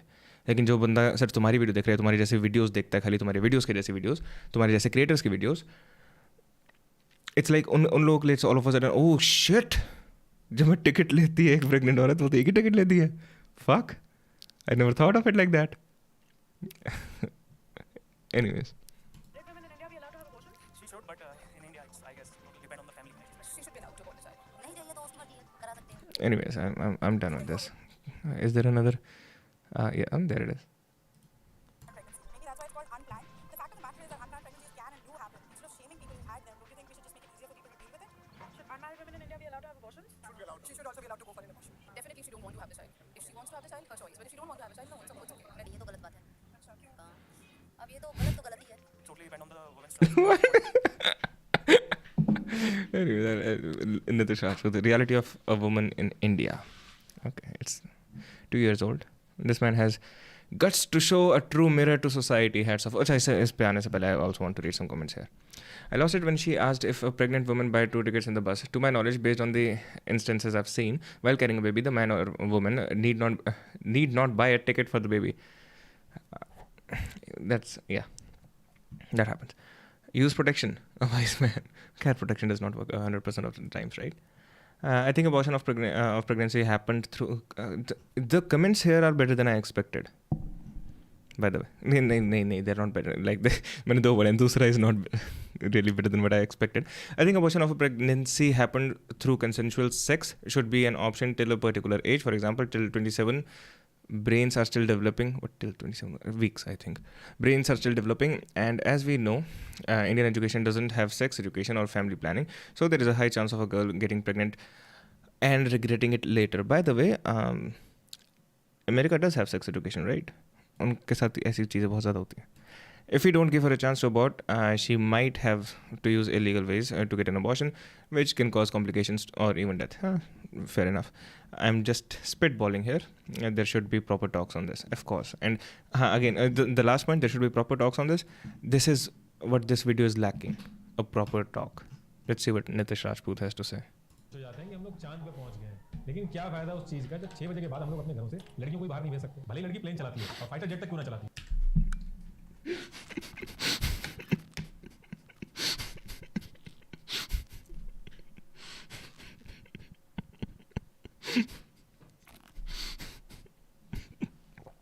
Okay. Oh my God. See, you cannot just oversimplify everything like that. हम चांद तक पहुंच चुके हैं, लेकिन उसका क्या फ़ायदा अगर हम 6 बजे के बाद लड़की को घर से बाहर नहीं भेज सकते. लेकिन शादी वाले दिन उसको धीरे धीरे चल के स्टेज तक जाना होगा, और वो भी 4 लोग पकड़ के ले जाएंगे उसको. वहीं लड़का एकदम फ्री रहता है, उसको एक दिन का नकली राजा बना देंगे उसको. एक लड़की ने भले पीएचडी कर रखी हो, लेकिन अगर उसे थोड़ी दूर जाना होगा तो उसके पीछे 5 साल का बच्चा लगा देंगे. हमारी सोसाइटी 5% दहेज पकड़ा के उसको दूसरे घर विदा करना. बाकी के 95% पे राजा बेटा कुल का दीपक वो राज करता है. दुनिया की सबसे बड़ी डेमोक्रेसी की 48% पॉपुलेशन 6 बजे के बाद कर्फ्यू में चली जाती है. Right to equality, right to freedom, right against exploitation, इन सब की धज्जियां उड़ती हैं, और इससे बड़ी वॉर कोई हो नहीं सकती. अगर मैं आपसे पूछूं कि फीमेल सबसे ज़्यादा अनसेफ कहाँ रहती है, तो ज़्यादातर लोगों को यही लगता है कि वो घर से बाहर होती हैं तो वो सबसे ज़्यादा अनसेफ रहती है. उनको सबसे ज़्यादा खतरा घर के बाहर रहता है. जब वो ट्रैवल कर रही होती है अनजान जगह या वो अनजान लोगों में होती हैं, तो उनको सबसे ज़्यादा खतरा तभी होता है. और मैं भी यही सोचता था जब तक मेरे पास डेटा नहीं आया था, और वो डेटा मैं आपके साथ भी शेयर कर देता हूँ. आज की डेट तक लड़कियों के ऊपर जितने भी फिजिकल वायलेंस के केसेस हुए हैं, उसमें से 70% घर के अंदर हुए हैं. और आपके साथ भी शेयर कर देता हूँ. आज की 70% of the women in India face domestic violence each year. Women in India, especially in the rural belt, still face acts of domestic violence at the hands of their spouses. According to an estimate, about 70% of women in India faces such acts every year. How do people... बहस क्या, कौन मुझे virus फेंक के मार रहा है? Anyways, how do they get this data? I have no idea. Date तक लड़कियों के ऊपर By the way, ये जो डेटा ये domestic violence का है, right? This is not the physical violence data, right? 70% of the women in India face domestic violence. This is saying कि domestic violence होता है 70% women के साथ इंडिया में. 70% married women के साथ domestic violence होता है, is what this is saying. जितने भी फिजिकल वायलेंस के केसेस हुए हैं, उसमें से 70% घर के अंदर हुए हैं. और आज की डेट तक जितने That's not what it said. Screenshot. ये New Delhi, Thompson, almost 90% of rapes in India in 2014 were committed by people known to the victims, such as relatives, neighbors, and employers. Government statistics showed as activists called for more focusing on sexual violence. You're saying something else. Your screenshot is saying something else. आज की date तक लड़कियों के ऊपर जितने भी physical violence के Once again. 70% of women in India face domestic violence each year. Women in India, especially in the rural belts, still face acts of domestic violence at the hands of their spouses. According to an estimate, about 70% of women in India face such acts every year. Okay. This is not saying कि जितने भी physical violence के cases हुए हैं वो घर के अंदर हुए हैं. Though it might still be true, but that's not what it is saying. Cases हुए हैं उसमें से 70% घर के अंदर हुए हैं और आज की डेट तक जितने भी रेप केसेस हुए हैं उसमें से 90% केसेस विक्टिम के घर में उनके दूर के या पास के जानने वालों ने किए हैं. This is, by the way, this is a general reality about rape cases. This is not just India, by the way. ये जो second वाला था ना कि known people ज़्यादा करते हैं. That is true. एक लड़की के पैसे बाहर चोरी हो जाएं उससे ज़्यादा चांसेस हैं कि उसकी मर्जी के बिना घर में उससे पैसे ले लिए जाएं. 5 लाख लड़कियों को हम लोग हर साल मुझे सारे पढ़ने पड़ेंगे ऐसा लग रहा है. One group estimates more than 10 million female इस वर्ड का मुझे मतलब नहीं पता may have been illegally aborted. अच्छा fit in India since 90s. मुझे पता नहीं था abortion बता रहे हैं हम. And 500,000 girls were being lost annually due to female. Okay. Feticide. मार देते हैं क्योंकि वो लड़कियां हैं. 63 मिलियन 6 करोड़ 30 लाख लड़कियों को हमने इस दुनिया में आने ही नहीं दिया क्योंकि वो लड़कियां हैं और ये सारे डिसीजन घर में बैठ के लिए जाते हैं. So okay, here's the thing. तो अगर एक so here's a question to feminism in India. मैं तो ना फेमिनिज्म का आइडिया समझना चाह रहा था इंडिया में. मुझे नहीं पता था चैनल ही मिल जाएगा. But the question would be कि if someone wants to abort a child, अगर लेडी अपने बच्चे को अबॉर्ट करना चाहती है जस्ट बिकॉज कि जो बच्चा है वो गर्ल है, शुड दैट बी लीगल और नॉट? क्योंकि इंडिया के अंदर हर किसी के पास साम्राज्य बहुत ज़्यादा है तो हर किसी को 40 times more likely to die due to domestic violence study. Domestic violence was found to increase the risk of death by in Indian women by nearly 40 times than among the US. Oh, fuck. भाई साहब, I'm so glad Nitish ने नीचे का वो सब text रखा हुआ है because if you just read the heading, Indian women are 40 times more likely to die due to domestic violence. It would seem like women generally domestic violence are 40 times more likely to die. But then you read the subtext, it's like compared to the US women. तो अपना वंश चलाने के लिए एक लड़के की जरूरत होती है. जो इंसान बीड़ी भी उधार मांग के पी रहा है उसको भी अपना साम्राज्य चलाने के लिए एक वंशज की जरूरत होती है. और ये जो भी डेटा मैं आपको दे रहा हूँ ये गवर्नमेंट और नॉन गवर्नमेंट ऑर्गेनाइजेशन का डेटा है. ये मैं अपने मन की बात नहीं कर रहा हूँ और इन सबके लिंक मैंने यूट्यूब के डिस्क्रिप्शन में दे दिए तो आप वैलिडेट कर लीजिएगा. तो इस डेटा से इतना तो समझ में आ गया कि लड़कियां बाहर की बजाय घर के अंदर अनसेफ हैं. That's probably true. That's probably true. लड़कियां लोगों की सेकंड प्रायोरिटी है. अब इंडिया की पॉपुलेशन में 48% फीमेल है और 52% मेल है. तो ऐसा क्या रीजन है कि हमारी 48% पॉपुलेशन लोगों की सेकंड प्रायोरिटी बन गई है? तो इसका रीजन बहुत ही सिंपल सा है. जो कमजोर होता है उसको दबाया जाता है. आपसे पंगा वही लेगा उसको लगेगा कि आपसे पंगा लेके वो बच सकता है. And rotate in the house. इसका मतलब ये है कि लड़कियां वीक हैं तो ऐसा नहीं है. भगवान ने लड़का और लड़की एकदम बराबर बनाए हैं. दोनों में सिमिलैरिटी रखी है. डिफरेंस कुछ नहीं रखा है. कुछ डिफरेंस रखे हैं और वो डिफरेंस इसलिए रखे हैं ताकि रिप्रोडक्शन साइकिल पूरा हो सके. वो इसलिए नहीं रखे हैं कि कौन बीपी बनेगा, कौन डिसीजन लेगा, कौन कार चलाएगा, कौन प्लेन चलाएगा या कौन घर के बाहर रहेगा, कौन घर के अंदर रहेगा. अगर फिजिकल स्ट्रेंथ रेलेवेंट होती तो पूरी दुनिया के ऊपर सारे पहलवान रूल कर रहे होते. तो लड़कियां वीक तो नहीं है लेकिन इनको पर्पसली वीक बनाया जाता है. और Here's the thing. See, now we are in the information age, right? जैसे Sandeep Maheshwari would like to say. We are in the information age. इस time पे you can get jobs which do not require a lot of physical work. लेकिन there was a time जहाँ पर सारी jobs, लगभग 90% of the jobs यही थी where it would require a lot of physical strength. That's why it were the dudes who would do the jobs. तो अभी ये जो चेंज आया ना, ये जो इंफॉर्मेशनल एज वाला जो चेंज आया, this is very recent. Let's not pretend like it's been like this for the longest time. और स्पेशली अगर if you know the claim is के भगवान ने दोनों को इक्वल बनाया है. बिकॉज अगर ताकत ज़रूरी होती तो दुनिया को सबसे ज़्यादा पहलवान रूल कर रहे होते. देयर वाज अ टाइम के पहलवान रूल कर रहे थे. बाय दैट आई मीन कि जो ट्राइब्स वगैरह थे उसमें जो स्ट्रॉन्गेस्ट बंदा था वो रूल कर रहा था. There was a time. Not that's not entirely accurate. मतलब मैं वो एनिमल वाला अल्फा मेल वाला पॉइंट नहीं मार रहा.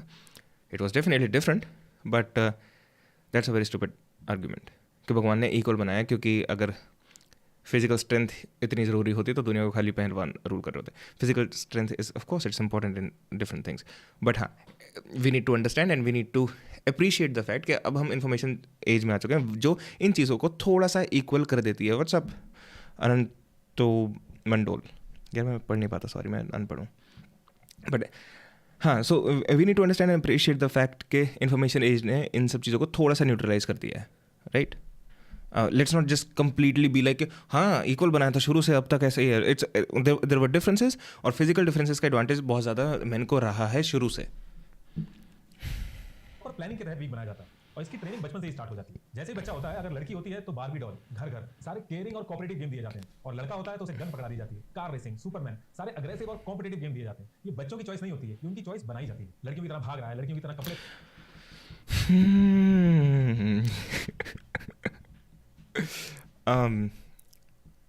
व्हेन यू से प्लानिंग, ये शुरू से प्लानिंग होती है, ये शुरू से I think he said planning, right. घर घर सारे तो पूरी दुनिया के ऊपर सारे पहलवान रूल कर रहे होते हैं. तो लड़कियां वीक तो नहीं है, लेकिन इनको पर्पसली वीक बनाया जाता है और प्रॉपर प्लानिंग के तहत वीक बनाया जाता है, और इसकी ट्रेनिंग बचपन से ही स्टार्ट हो जाती है. प्रॉपर प्लानिंग के तहत वीक बनाया जाता है. Is one slap can be considered as domestic violence when parents slap us? हाँ, एक्चुअली कैन. पता देयर इज एक बंदा है Gabor Mate, right, he would say कि एक बच्चे के लिए एक थप्पड़ is just as can be just as traumatic as full on abuse. Now I don't know if that's true or not, but that's what Givermate said. I think I heard him say that. मैं इसको क्या करता, हाँ, when you say कि plan करा जाता है और ये सब चीज़ें करा जाती है, work is great, thank you. तो thank you. when you say कि हाँ ये सारी चीज़ें प्लान करी जाती हैं, it implies harmful intent. So ये जो लिंगो है ना, ये लिंगो से देख के you'll feel like ओह जब से लड़कियां पैदा होती हैं इनके घर वाले ऐसे प्लान करते हैं कि इनको वीक बनाया जाए. Nobody does that. People are most I don't get this. ये मुझे कुछ टाइम पहले ही रियलाइज़ हुआ कि ज़्यादातर लोगों को ये चीज़ रियलाइजेशन नहीं होती that most people in the world, 90% of the people world in the world, right, 90% is the number जो मैं आई am just pulling out of my S, ऐसा कोई एक्चुअल नंबर नहीं है मेरे पास. बट मोस्ट पीपल, चाहे तुम उनसे कंप्लीटली एग्री करते हो चाहे तुम उनसे कंप्लीटली डिसएग्री करते हो, दुनिया में ज़्यादातर लोग are just trying to do what they think is right. तो नहीं, in most cases, okay, I need to be careful with this also, क्योंकि there are a lot of some families who would push women down just for the sake of that. So that also exists, but ये ऐसे मास plotting structure. मुझे किसी ने आज तक आके वो नहीं दी गाइडेंस कि भाई अगर तेरी बेटी होगी तो उसको दबा के रखियो. Nobody said that to me, right. Most people are doing just what they think is right. Once again, जो 6 बजे के बाद वाला पॉइंट था कि 6 बजे के बाद और लड़कियों को बाहर नहीं निकलने दिया जाता, वो इस माइंडसेट से बाहर निकलने से रोका जाता है कि ये लड़की है कहीं ये ग्रो ना हो जाए, या फिर इस माइंडसेट से कि it's not exactly safe because बाहर बहुत हरामी लड़के हैं. डोंट जस्ट इम्पोज दी, क्या कहते हैं, इम्पोज कहते हैं, जो भी कहते हैं, व्हाटएवर द फक. ऐसे हार्मफुल इंटेंट हम किसी पे सीधा नहीं डाल सकते ना कि हाँ इतना हरामी बंदे हैं आदमी और या फिर लोग और उनकी फैमिलीज के वो लड़कियों को शुरू से प्लान करके दबा के रखने की कोशिश कर रहे हैं. That's not true in most cases. जैसे बच्चा होता है, अगर लड़की होती है तो बारबी डॉल, घर घर सारे केयरिंग और कॉपरेटिव गेम दिए जाते हैं, और लड़का होता है तो उसे गन पकड़ा दी जाती है, कार रेसिंग, सुपरमैन, सारे अग्रेसिव और कॉम्पिटिटिव गेम दिए जाते हैं. Also, I think this is a point from Jordan Peterson. They say what you'll see is जो personality differences हैं between girl and girls and guys is it's like this. तो mostly it is the same, but जो far edges हैं it is different, right? So on an average, generally girls are more compassionate and caring than guys. So there is also some psychological truth to that as well. Now ये हो सकता है ये इस वजह से भी हो क्योंकि लाखों साल से जो कंडीशनिंग है, but that's a thing which exists. So we cannot just completely ignore it like oh ये तो बस मैनिपुलेट करने के लिए बनाया जाता है. Of course जो इंसान जनरली ज़्यादा केयरिंग होगा would like ऐसा टॉय जिसकी केयर करनी पड़ेगी वर्सेस जो इंसान हरामी होगा, राइट. ये बच्चों की चॉइस नहीं होती है, ये उनकी चॉइस बनाई जाती है. लड़कियों की तरह भाग रहा है, लड़कियों की तरह कपड़े पहने हुए हैं, लड़कियों की तरह रो रहा है. Again personality is not something जिसको तुम इतनी आसानी से क्या तुम ऐसे पर्सनैलिटी चेंज नहीं कर सकते किसी की. मेरे पेरेंट्स को भाई हैं, मेरे पेरेंट्स तो भाई को भी नहीं निकलने देते चोर वगैरह रात को ही घूमते हैं. हाँ ट्रू, एग्जैक्टली. तो ये बात कहाँ से होगी कि और लड़की को ग्रो नहीं करने देना ब्रो, 6 बजे के बाहर निकलेगी तो ग्रो हो जाएगी, पता नहीं क्या उसका दिमाग खुल जाएगा जो हमें दबा के रखना है. Like who has that mind set in their mind. It's just that के mindset in the mind, what the fuck, it's just that के इट्स नॉट सेफ रात को, चाहे लड़के के लिए चाहे लड़की के लिए, and people are a little more worried about girls because of course, because अगर मैं एक लड़का हूँ और सामने से एक लड़का आ रहा है जो कि लेट्स से बहुत ज़्यादा हरामी है, right, it is a sad reality of the world, but it is a reality of the world, because generally I am physically stronger, and जो हरामी इंसान है अगर उसके मन में खोट है भी तो वो he would be much more cautious before trying to do anything to me. लेकिन हाँ, a lot of people think they can get away with it, तो ब्लॉग्स डाल, अरे भैंस की आँख भाई सर, जी सर अभी अपलोड करता हूँ, but I think it's not that complicated. But माँ बाप ये सारी चीजें लड़के को जब बोल रहे होते हैं तो वहीं बगल में उसकी बहन भी ये सारी चीजें सुन रही होती है, तो वो क्या सोचेगी कि लड़कियों की तरह भागना यानी कि बहुत बेकार भागना होता है. एक लड़की लड़के के कपड़े पहन सकती है, लेकिन अगर एक लड़का लड़की के कपड़े पहन लेगा तो ऐसे कर देंगे जैसे कि एक किसी बहुत ही छोटे आदमी के कपड़े पहने, लड़कियों की तरह कपड़े पहने. ये जाते ही लड़कियों को समझा दिया जाता है कि कैसे बैठना है, कहाँ जाना है और घर वापस कितने बजे तक आ जाना है. लेकिन लड़कों के लिए पूरी फ्रीडम है. एक लड़का जिप खोल के यूरिनेट कर देता है रूम पे, वो बहुत ही नॉर्मल चीज है. लेकिन उसी रोड पे अगर एक लड़की स्कर्ट पहन के चली आएगी तो वो बहुत एबनॉर्मल है. अगर आप देखें तो दोनों में से क्या ज्यादा एबनॉर्मल है? एक लड़की ने भले पीएचडी कर रखी हो, लेकिन अगर उसे थोड़ी दूर जाना होगा तो उसके पीछे 5 साल का बच्चा लगा देंगे. ये क्या डाल दिया था बीच में? अगर आप देखें तो दोनों में से क्या ज्यादा एबनॉर्मल है? एक लड़की ने बट हाँ, of course peeing is weird. Yeah, of course. A third of crime against women happens at home. अच्छा ये फिर से डाल दिया. Okay. 32.6% cruelty by husband or his relatives. 25% molestation, kidnapping. But ये जो चीज़ है ना, जैसे molestation हो गया,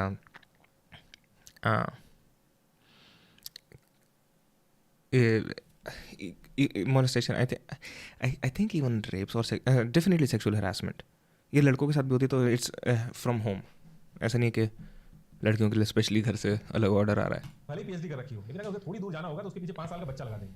एक्चुअल में अगर उस लड़की के ऊपर कोई थ्रेट हो भी जाए तो 5 साल का बच्चा उसको कुछ कर नहीं सकता, बचा नहीं सकता, लेकिन उसके बाद भी उसके पीछे 5 साल का बच्चा लगा देंगे. और वही बच्चा जब बड़ा होता है तो अपने आप को बहुत स्ट्रॉन्ग और रक्षक समझता है और लड़कियों को वीक समझता है. और बचपन से ये ट्रेनिंग इस लेवल की होती है कि लड़कों के दिमाग पे हावी हो जाती है. वो दुनिया में किसी से भी स्ट्रॉन्ग और रक्षक समझता है और लड़कियों को वीक समझता है. और बचपन The National Family Health Survey 2015-16 highlighted that 30% women in India are in the age group of 15 to 49 experience physical violence since the age of 15. The report suggested that among married women experience physical, sexual or emotional violence. An alarming 83% claimed that their husbands were the main perpetrators of such forms of abuse, followed by abuse from the mothers 56%, fathers 33% and siblings 27%. The husbands okay, the main जो वो है 30%. The husbands and the major crime reported in women in India are cruelty by husband or relatives. It's the same thing. क्या हाल है bro? What's up Kanishka? लड़कों के दिमाग पे हावी हो जाती है. वो दुनिया में किसी से भी हार जाएंगे, लेकिन लड़की से हारना बर्दाश्त नहीं कर सकते. एक लड़का सबसे ज्यादा वल्नरेबल होता है जब उसको कोई लड़की रिजेक्ट करके जाती है. और कहीं ना कहीं ये अटैक जो होते हैं, जो रेप केसेस होते हैं, इनके भी पीछे कहीं ना कहीं यही साइकोलॉजी काम करती है. एक इंसान को सबसे ज्यादा जरूरत होती है. There we go. Nitish Rajput solved rapes, guys. Congratulations. Thank you, Nitish bhai. I don't hate Nitish Rajput or anything, but come on, like we cannot oversimplify these things इतनी ज़्यादा यार. मतलब I don't know. About 86% women who experienced violence never sought help, and 77% victims did not even mention the incidents to anyone. How do you fucking know that then? During the first 4 phases of COVID-19 related lockdown, Indian women filed domestic violence complaints, then recorded in a similar period in the last 10 years. But even this unusual spurs is the only I cannot read. Is only the tip of the iceberg, as 86% women who experience domestic violence do not seek help in India. In 2020, between March 25th and May 31, 1477 complaints of domestic violence were made by women. This 68 this 68-day period recorded more complaints than those received between March and May in previous 10 years. Alright, so be careful with these numbers. पैसे की किसी भी चीज के comparatively, लेकिन बैंकों में हर रोज चोरी नहीं होती है क्योंकि सबको पता है कि वहाँ का सिस्टम बहुत ज्यादा स्ट्रांग. But हाँ, definitely, like there can definitely be a rise. अगर कोविड चल रहा है और लोग घर में बैठे हैं, you have a horrible relationship and a horrible husband who beats you, so of course there will be a rise. अगर वो वहाँ पे चोरी कर, not saying that, not justifying it, I'm just saying कि हाँ, that makes sense. पकड़े जाएंगे, उनको फांसी नहीं होगी लेकिन वो पकड़े जाएंगे. लेकिन रेप केस आए तो वहाँ का सिस्टम बहुत ज्यादा स्ट्रांग है. अगर कहाँ का? किसी भी चीज के कंपैरेटिवली, लेकिन बैंकों में हर रोज चोरी नहीं होती है क्योंकि सबको पता है कि वहाँ का सिस्टम बहुत ज्यादा स्ट्रांग है. अगर वो वहाँ पे चोरी करेंगे तो पकड़े जाएंगे, उनको फांसी नहीं होगी लेकिन वो पकड़े जाएंगे। लेकिन रेप केस आए दिन होते रहते हैं, क्योंकि क्रिमिनल को ऐसा लगता है कि उसका विक्टिम बहुत वीक है और यहाँ पे अगर वो क्राइम करेगा तो बच के निकल सकता है। डोमेस्टिक वायलेंस के पीछे भी यही सेम साइकोलॉजी काम करती है। जितने भी सोशल इंस्टीट्यूट होते हैं वो मेक श्योर करते हैं Nitish Rajput is fixing everything for us. Domestic violence, rape.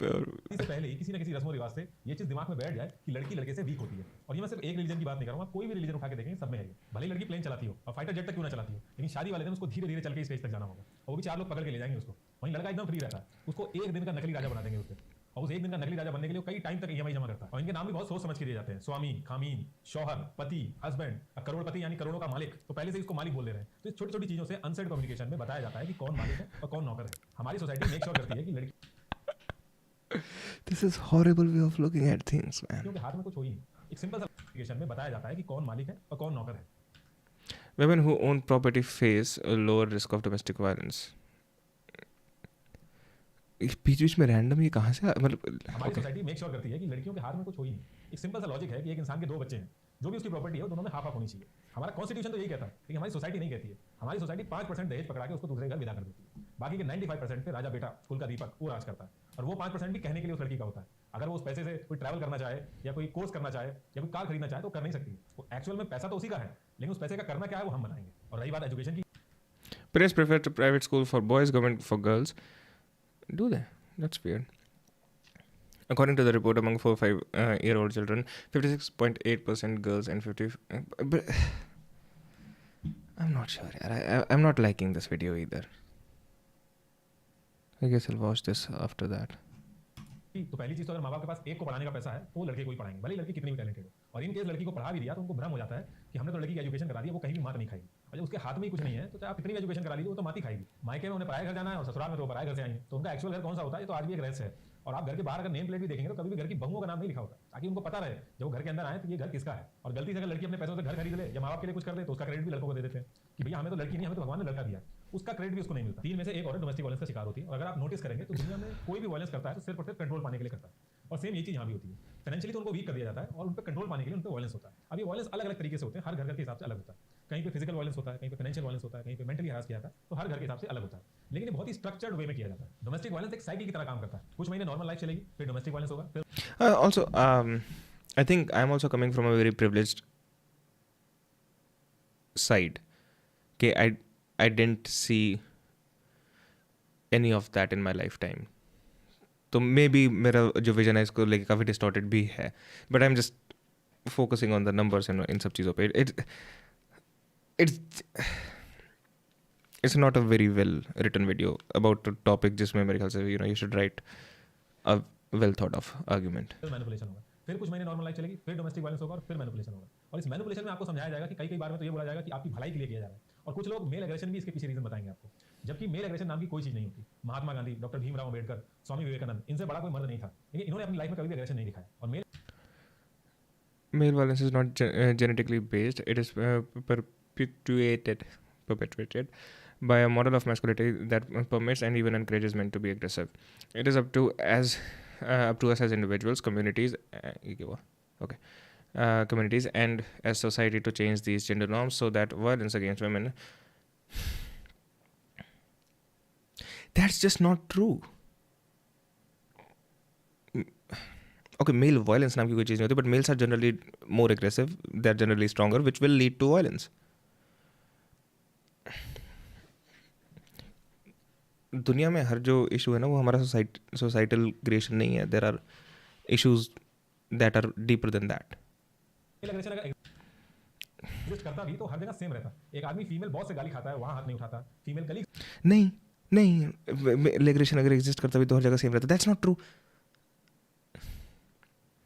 होती हैं उन पे हाथ नहीं उठाता. रास्ते में इतनी फीमेल मिलेंगी, उनसे कभी हाथ नहीं उठाएगा. घर के अंदर भी चाची, ताई, बुआ, सब लोग सबको छोड़ के उसे अपनी टेरिटरी बहुत अच्छे से पता होती है. अरे भाई, बहुत लोग होते हैं जो कहीं पर भी किसी से भी लड़ जाते हैं, लेकिन एट द सेम टाइम वो कुछ लोग हैं जिनसे नहीं लड़ते. Right? It's you're explaining a basic hierarchical structure in someone's brain. वो उसी के ऊपर हाथ उठाता है. It's not that deep. उसको पता है कि उसकी हैसियत कहाँ तक सीमित है. और जब भी आपके सामने डोमेस्टिक वायलेंस का केस आएगा तो आप एक चीज नोटिस करिएगा, जो आदमी अपनी लाइफ में सबसे ज्यादा अनसक्सेसफुल होता है वही लड़की पे हाथ उठाता है. हमारे कॉन्स्टिट्यूशन के हिसाब से कोई भी आदमी किसी के ऊपर हाथ नहीं उठा सकता, चाहे कोई सी भी सिचुएशन हो.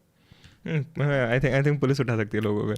बट लोग पुलिस में नहीं उठा सकते. आई थिंक दैट्स मैंने एक रील देखी थी. आई डोंट नो. लेकिन 3 में से एक औरत के ऊपर हाथ उठता है. इसका मतलब कि 33% मर्द हमारे कॉन्स्टिट्यूशन के हिसाब से क्रिमिनल हैं और सिर्फ इसलिए बचे हुए हैं क्योंकि उनकी किसी ने कंप्लेन नहीं की. आप कोई भी डेवलप्ड कंट्री का एग्जांपल उठा के देख लीजिए, उसमें लड़के और लड़कियां दोनों का पार्टिसिपेशन बराबर का होता है. कोई भी कंट्री अपनी 48% पॉपुलेशन को इनकेपेबल बना के आगे नहीं बढ़ सकती है. सेम यही चीज घरों में होती है. वो घर ज्यादा आगे बढ़ता है When more women work, economies grow.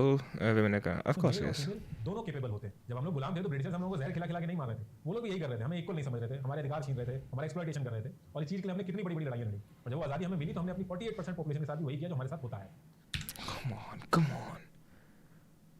Seriously? Do people buy this? Are you guys buying this?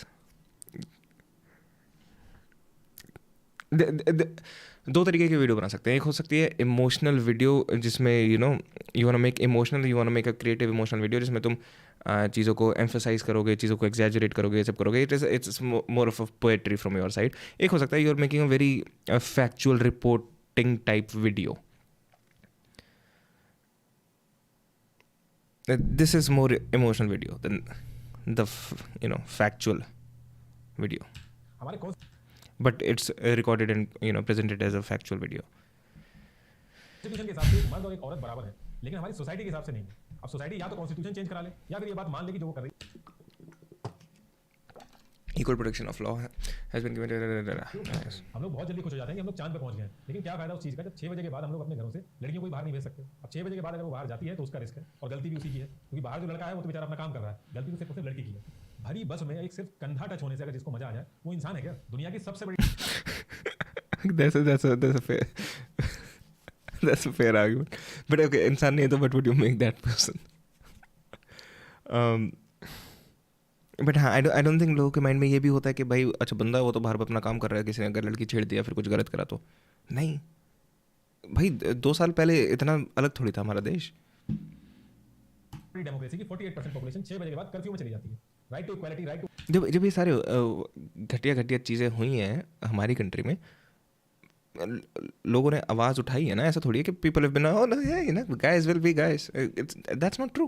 Freedom, right against exploitation, इन सब की धज्जियां होती हैं और इससे बड़ी और कोई हो नहीं सकती. पूरी दुनिया में करे जाने वाले कामों में एक फीमेल मेल के कंपैरेटिवली दुगना काम करती है. उसके बाद भी 99% जजेस मेल हैं, 90% सैलरी लड़के उठाते हैं, पार्लियामेंट में 80% सीटों पे मेल बैठे हैं, पूरी दुनिया में 80% प्रॉपर्टी पे लड़के ओनर हैं. ये सारी चीजें सुनने के बाद आप यार ये क्या एक female On average, women around the world spends more than twice as many hours as men doing unpaid work.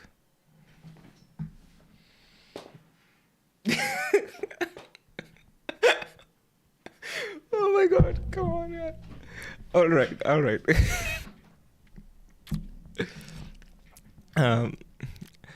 He's great, भाई. इनकी वीडियो बहुत सही होती है. हाँ, I can see that.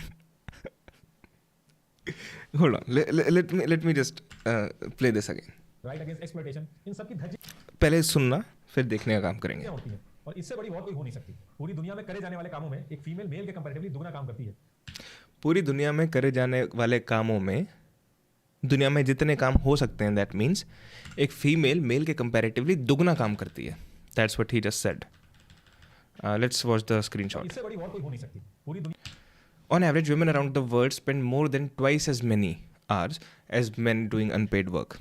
The key thing here is unpaid work. तो for example अगर एक आदमी है जो जाके दिन में 8 घंटे काम करता है, राइट, और उसकी एक हाउस वाइफ है.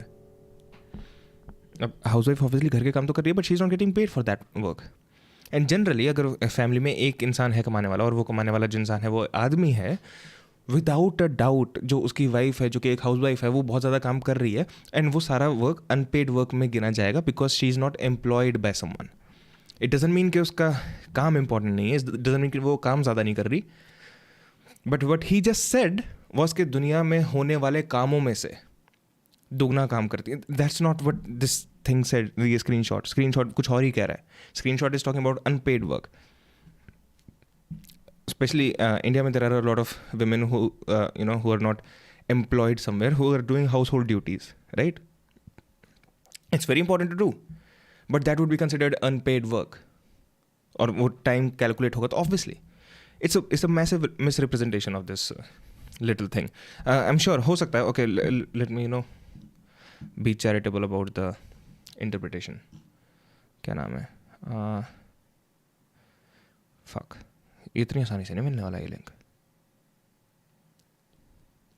What's up, Tejas Bhosle? Thanks for joining. Pan Macmillan. Let's see, can we find it? Where is it?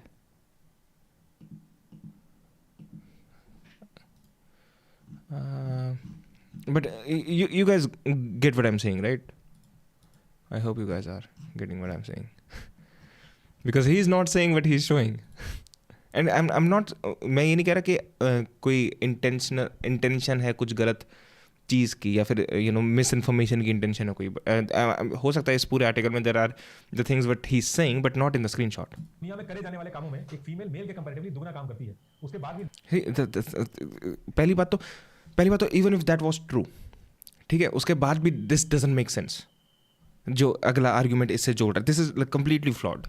99% जजेस मेल हैं, 90% सैलरी लड़के उठाते हैं, पार्लियामेंट में 80% सीटों पे मेल बैठे हैं, पूरी दुनिया में 80% प्रॉपर्टी पे लड़के ओनर हैं. ये सारी चीजें सुनने के बाद आपको लग रहा होगा कि इन सब चीजों के पीछे अब दुनिया में जो मजदूर होते हैं वो सीईओ से ज़्यादा वो काम करते हैं, बट उसके बाद भी सीईओ की सैलरी ज़्यादा होती है. What does that have to do with anything? लड़के जिम्मेदार हैं. तो ऐसा नहीं है. ये जितनी भी चीजें हमने डिस्कस करी हैं, एक सोसाइटी की सोच है, उसके अगेंस्ट में डिस्कस करी है.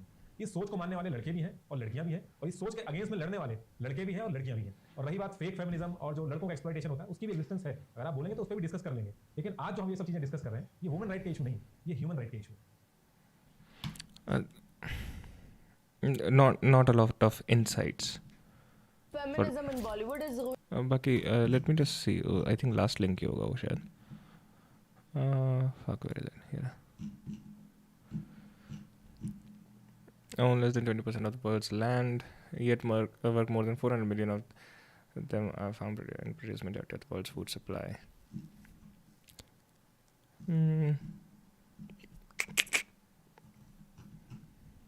एंड हाँ, बाय द वे, जैसे ये नितेश ने अपनी वीडियो शुरू करी थी ना बाय सेइंग के फिजिकल स्ट्रेंथ ही इतनी इंपॉर्टेंट होती तो पहलवान वो करते. If women do have their own lands and जहाँ से वो सारा काम करके सारे पैसे कमा रही है ना, and you are living in a world जो कि बहुत ही ज़्यादा पिछड़ा हुआ है, जहाँ पर law is not there to protect women, a lot of assholes will come and take that land.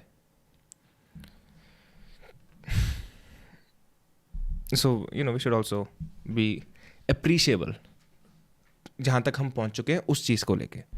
I'm not saying things are perfect, but we should be appreciative. All right, Bollywood feminism. Let's. This will be lighter. This video just pissed me off, Nitish Rajput wali.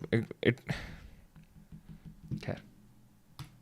ruining our minds. Look at what kind of dress they are wearing. If a girl wears this kind of dress and goes out, obviously the boys would get distracted, right? That was a joke. But this video is not about this kind of jokes. It's about a serious issue that Bollywood is silently doing and is being normalized in the society in the name of feminism. And if you also feel the same, please share it with others and make sure to spread the word. Whether we like it or not, cinema plays a significant role in our lives. We are highly being influenced by cinema. We as a society evolved in so many ways because of cinema. Cinema has normalized a lot of things which were once considered a taboo. But the same cinema is now normalizing things which shouldn't be normalized in any society. Lipstick under my... You know what?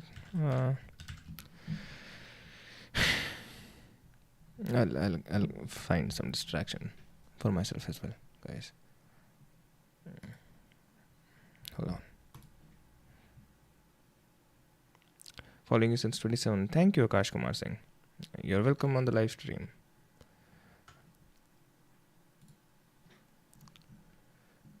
कौन सी video है ये? Beggar is one of the popular Bollywood feminist film which talks about the life of four women. In that movie, there's an old woman who pretends to be a young girl on the phone and honey traps a young man. They do all kind of things like sex chatting and all. But when they met in real, the guy got disgusted seeing an old woman and shouted at her for cheating him. It was all fine until they portrayed that old woman as the victim of this incident. There's nothing wrong in being... तो here's my question. जब generally लोग ये ऐसी films देखते हैं उनको समझ में नहीं आती ये चीज़. Like are you not turned if you have seen this movie जिसकी भी ये बात हो रही है, are you not turned off by this कि भाई इस बंदे ने ही तो वो करा था और sexually active at an old age even with a young man. But what about consent? How can we justify honey trapping? Let's imagine reversing the gender. A 60-year-old man pretends to be a young man and honey traps a 25-year-old woman. When she comes to know about it, she gets mad and feels really disgusted about it. Now who's the victim here? The young woman or the old man? Obviously the young woman, right? Because she was the one who got cheated.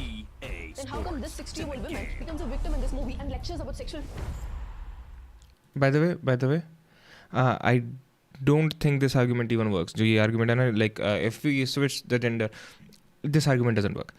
People love to use this argument because they want to also treat them as being the same because they confuse equal and same आपस में, but the two genders are not the same, right?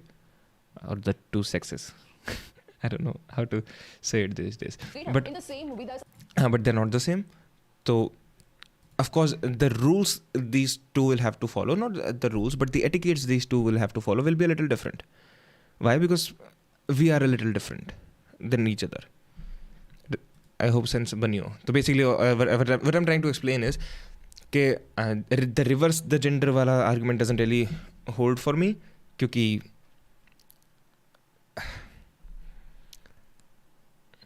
okay, slap is a different thing, but if I'm in an argument with a girl and she starts pushing me, slap is a different thing. We can discuss slap. I'll have to think about slap more. But if she starts pushing me, I'm not supposed to respond physically that way, right? I think anyone would agree to that. So that's why I don't think reverse the gender argument works, because there are differences in genders. Another character where a woman in her engagement function leaving her fiancé on the stage as intercourse with her lover, and once that is over, without any sort of guilt or regret, she goes and stands with her fiancé. And by the way, that was not a forced marriage, she was willingly getting engaged to that guy. You can ask this question. अरे carry की music song आपने ही shoot की थी ना? हाँ मैंने यार एक करी थी, वो जो प्यूरीफाई वाली थी, by purify I think, shoot और थोड़ी सी edit. To this kind of characters, why nobody is questioning that? Well, in those movies, those men are villains, not the protagonist or the lead of the movie, and those villains are always portrayed in a negative way, and most importantly, they don't give lecture or any message after doing all those shitty activities. And there's a web series called Bombay Begum, so one of the lead characters is trying to get pregnant. But experience and maturity of older person, man or woman, is more. हाँ, true. But I'm not sure, like, why are you saying that? In regards to what? But she couldn't. So she herself suggested her husband to try surrogacy. When that worked out, she feels left out, which is completely understandable. But then she goes out and cheats on her husband with her colleague, not just once but multiple times. And in the climax, the series portrayed her as the victim, whereas the actual victim is her husband who got cheated by his wife. And there's another web series called 4 More Shots Please, which is super problematic. It portrays the life of 4 independent women, and all 4 of them are equally toxic. In this series, one of the lead, Anjana, who's a single mother, gets in relationship with a junior, and they move in together. But when she realized that he's serious about this relationship, she dumped him right there. And that's not even the problem. You know what's the problem? She cries it and makes it all about herself, saying how hard it is to be a single mother. And there's another lead, Damini, who's a very okay, hold on. Gets in relationship with a... Hold on. The life of 4 independent women, and all 4 of them are equally toxic. In this series, one of... What the fuck is this? This is modern feminism, brother. You won't understand. तो toxic masculinity वाला बंदा ना, तू Andrew Tate है, तू नहीं समझेगा. What's up? The single mother gets in relationship with a junior, and they move in together. But when she realized that he's serious about this relationship, she dumped him right there. And that's not even the problem. You know what's the problem? She cries it and makes it all about herself, saying how hard it is to be a single mother. And that's another... I mean, that's fair. That's fair. That's not toxic feminism. That's fair.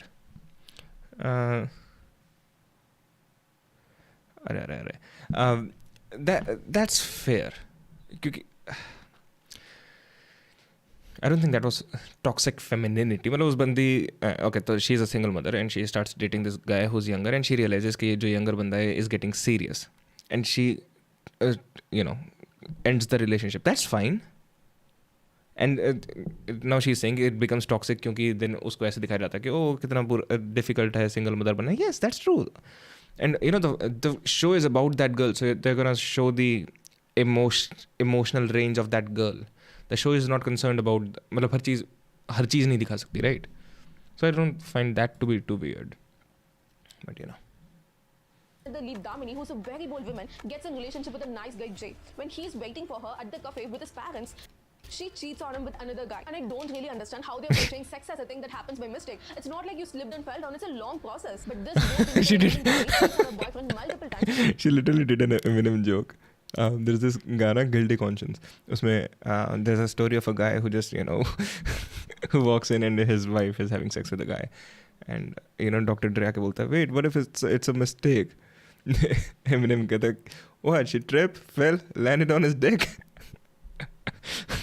She just did the Eminem joke. Were literally staying in the same house with him. When he started getting suspicious about it, as usual, she cries and portrays herself as the victim. I don't really want to go on narrating all Fuck the yeah, toxicity man. they do in this series in the name of feminism.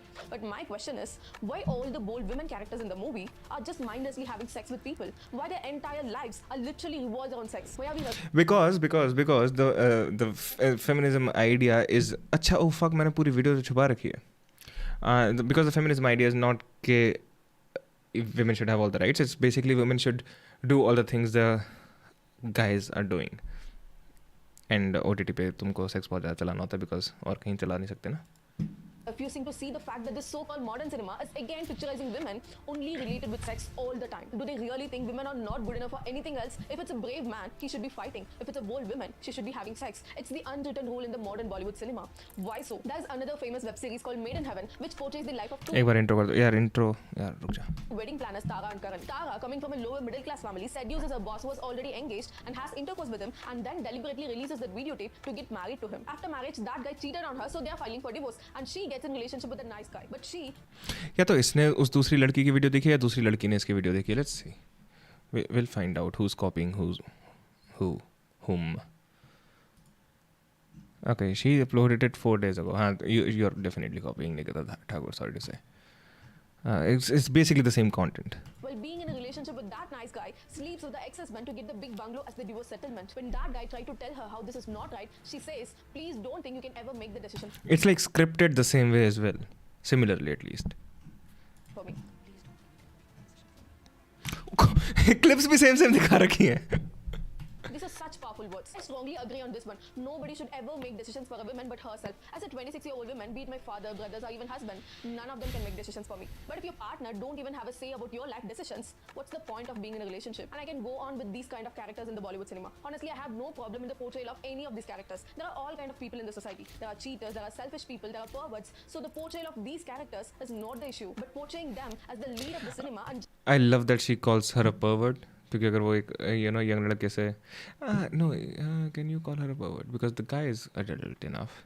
justifying their actions is a serious issue. We common people are highly being influenced by cinema. It's an inevitable fact. Cinema is a very powerful tool and it's our responsibility to use it wisely. It's not wrong for a 60-year-old woman to fall in love, but it's wrong to honey trap someone. And how can we ever justify cheating? I see a lot of people say, even the filmmakers are marketing the film saying, these are characters with flaws. These are not characters with flaws. These are characters without morals. These are characters without any kind of ethics. Doesn't matter if it's a man or woman. These kind of characters shouldn't be normalized in any society. And by normalizing this, we are misguiding a whole generation. I'm sure a lot of you must have seen going. A naive girl who got ditched by her fiancé a day before her wedding goes on honeymoon by herself and comes back as the confident, young, happy woman. This is feminism. And there's this movie Tapad where the lead character who was a housewife. It's the same fucking video.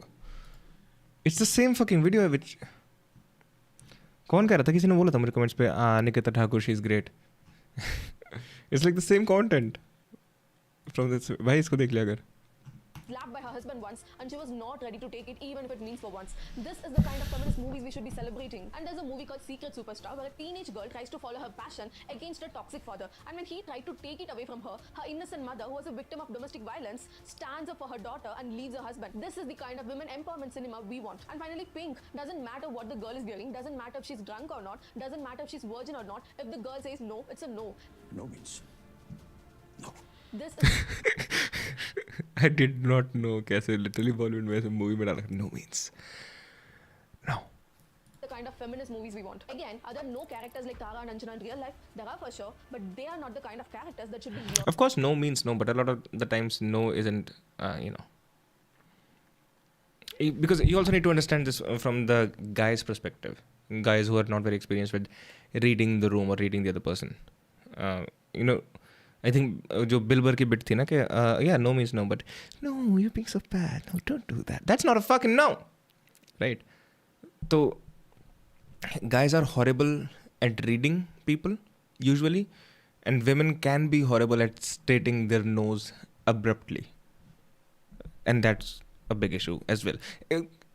assuming कि जिन बंदों की हम बात करें वो बंदे सही हैं. Yeah, there are definitely a lot of assholes who don't really care. Of course, I'm not denying that.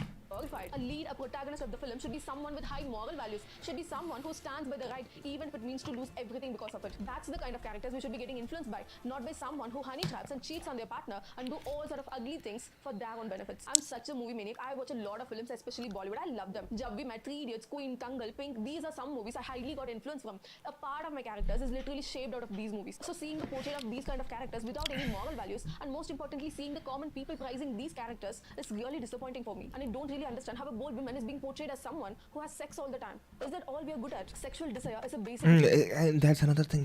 ये जो feminism के नारे लगाने वाले होते हैं, you know, it's like they make you the victim, and it's even worse. It's even worse than just there's a dislike towards someone. मतलब you know, you can dislike someone, but you can also be like हाँ ये बेचारा ये तो सिर्फ यही काम सही कर सकता है. That's so demeaning than just disliking someone straight up. So it's almost like that कि हाँ, you know, because if you give them all the liberty, all if अगर ये movies और ये shows इस तरीके से दिखा रहे हैं, all they're really doing is sex, which I doubt, and that's the point of this video at least. need for both men and women, and it's really great to see how things are being slowly normalized, but we should be very careful with how we are doing it. Cheating, honey trapping and using others for our own pleasures shouldn't be normalized. I really loved how the movie Kahrayan handled this issue. They clearly portrayed how infidelity comes with its own consequences, and the younger generation is closely watching you. So Bollywood, please be responsible at your work. That's not a bad video. The biggest problem of Bollywood, सोच I'll say this as well. 150 crore, Saif Ali Khan 12 crore, Hrithik Sanon 3 crore और सनी सिंह 1.5 करोड़. कैस कीजिए कि मैं किस चीज के बारे में बात कर रहा हूं. मैं आपको 3 सेकंड देता हूं. मैं बात कर रहा हूं फीस की जो आदि पुरुष के एक्टर्स ने चार्ज करी थी. वही मूवी जो अपने वीएफएक्स के लिए बहुत नामी हो गई, पर अच्छे कारणों की वजह से नहीं. मैं वीएफएक्स कुछ नहीं था, सब बच्चों वाले कार्टून वाली मूवी थी और ऐसी मूवी ना बनाए, बहुत खराब मूवी थी. वीएफएक्स में इतना गंदा पूरी सीन बना दी. क्या हो गया? प्रीति इस बात पर I have no idea. इस मूवी का ये शो पहला आखिरी नहीं खत्म कर. मूवी का बजट था करीब 700 रविंद्र आप भी probably अब तक जा चुका होगा. करोड़. इतने पैसे खर्च करने के बाद भी वीएफएक्स अच्छा नहीं हुआ. इसके पीछे एक कारण था. इस 700 करोड़ का 24% एक्टर्स रविंद्र के रिसेंटली बर्थडे था वैसे फीस में गया था. पर आदि पुरुष कोई अकेला उदाहरण नहीं है इस चीज का. यह है कठपुतली. इसका बजट था 150 करोड़, पर इसका बजट का 80% पैसा अक्षय कुमार को फीस के तौर पर दिया गया. 2 तेरा 2 मेरा 3 तेरा 3 मेरा 50-50 बराबर है. Everything okay. ये है अच्छा भविष्य 50 करोड़. 50 करोड़ में से 25 करोड़ अजय देवगन और 7 करोड़ सिद्धार्थ मल्होत्रा को दिया गया. 50 करोड़ की मूवी ने कमाई कितने? 48 करोड़. एक्टर्स की फीस इतनी बढ़ गई है कि पैसा कमाना किसी मूवी प्रोड्यूसर के लिए मुश्किल हो गया. ऐसे राजा मौली ने भी इस चीज के बारे में बात करी. उन्होंने कहा कि 2022 में कई हिंदी फिल्म्स के फ्लॉप होने के पीछे कारण एक्टर्स की हाई फीस थी. इंडियन एक्सप्रेस को एक बड़े फिल्म मेकर ने कहा कि एक्टर्स इतना ज्यादा पैसा चार्ज कर रहे हैं कि शायद वो खुद ही अपने आप को अफोर्ड कर पाए. उन्होंने कहा कि साउथ इंडिया की फिल्म इंडस्ट्रीज में एक्टर्स की फीस मैच हो जाती है प्रोडक्शन बजट में, पर बॉलीवुड में करना ये नामुमकिन सा हो गया. इसी वजह से 2022 में हमें कई न्यूज़ आर्टिकल्स दिखे कि intro or ये मेरा intro नहीं था, but I'll say it. So hi guys, what's up? How was your day going? I hope it's going awesome, and if it isn't, watch the stream. कह रहे थे कि बॉलीवुड का अंत होने वाला है, क्योंकि जब आरआरआर जैसी मूवी सुपर हिट हुई थी, बॉलीवुड एक फ्लॉप के बाद दूसरी फ्लॉप देता गया. अब 2023 में ये सिलसिला जरूर खत्म हुआ एक आदमी की वजह से. सब उसके फैन बने पड़े मैम. रेडी. 2022 के कंपैरिजन से इस साल कई बॉलीवुड फिल्म का परफॉर्मेंस जरूर बेहतर रहा है, पर अभी प्रॉब्लम खत्म नहीं हुई है. कई फिल्म्स जहां बड़े-बड़े स्टार्स ने अच्छे खासे पैसे लिए हैं, वो इस साल भी फ्लॉप हुई हैं. पर इन मूवीज की फेलियर का इंपैक्ट स्टार्स पर इतना नहीं पड़ता जितना प्रोड्यूसर पर पड़ता है, क्योंकि कई स्टार जैसे शाहरुख खान, सलमान खान और अक्षय कुमार इसी फिल्म के प्रॉफिट का 50 से 80% तक हिस्सा लेते हैं, पर इनमें से कई एक अपफ्रंट फ्लैट फी भी लेते हैं. अब शाहरुख खान ने इंटरव्यू में ये जरूर कहा, मैं फिल्मों के लिए बिल्कुल पैसे नहीं लेता. फिल्मों में हमेशा सब डायरेक्टर प्रोड्यूसर कहता हूं, कहता फिल्म में लगा दो, बच जाए, कमाल हो दे देना. न्यूज़ आर्टिकल की माने तो पठान में उन्होंने कोई पैसे नहीं लिए, पर मूवी के प्रॉफिट का 60% हिस्सा लिया. और जवान में उन्होंने प्रॉफिट के साथ-साथ 100 करोड़ की फीस भी चार्ज करी. अब प्रॉफिट की शेयर लेने में कोई दिक्कत नहीं है, उल्टा इससे इंसेंटिव्स अलाइन हो जाते हैं एक फिल्म प्रोड्यूसर की और एक एक्टर की. समस्या तब आती है जब एक हाई फ्लैट फीस भी होती है और प्रॉफिट शेयरिंग एग्रीमेंट भी, पर फिल्म बॉक्स ऑफिस पर काम नहीं करती. अजीत अंधारी जो वाइकॉम 18 मोशन पिक्चर्स के चीफ ऑपरेटिंग ऑफिसर है, उन्होंने कहा कि अभी प्रॉब्लम ये है कि एक्टर्स की फ्लैट फी पहले दिन के कलेक्शन से भी ज्यादा है, और कुछ लोग तो डे 1 की अर्निंग्स का डबल चार्ज करते हैं. तो प्रोड्यूसर को बहुत समय लगाना होता है इस फ्लैट फी को रिकवर करने के लिए. इसी वजह से सुभाष घाई ने कहा कि जहां स्टार 100 करोड़ रुपए कमा रहे हैं, प्रोड्यूसर्स को 2 करोड़ रुपए ही मिलते हैं. वो कहते हैं कि 80 से 90% पैसा तुम ले गए, अब मैं पिक्चर क्या बनाऊं. अब सवाल ये है कि बॉलीवुड एक्टर्स इतनी हाई फीस क्यों चार्ज कर रहे हैं. सोचो. चार्ज कर रहे हैं, पर आपको सब्सक्राइब करने के लिए पैसा नहीं देना. तो वीडियो अच्छा लगे और ऐसी वीडियो देखो, सब्सक्राइब कर लेना ताकि मेरा मोटिवेशन बना रहे. Thank you. इस सवाल के आंसर को समझने के लिए यार मैं वॉशरूम कहता हूँ. I hope you guys will still be here. मैं तो 1 मिनट के अंदर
check check check check check भाई, अगर इफ़ आई कंटिन्यू स्ट्रीमिंग ना, मैं यहाँ पीछे एक यूरेनल लगा दूँ. हमें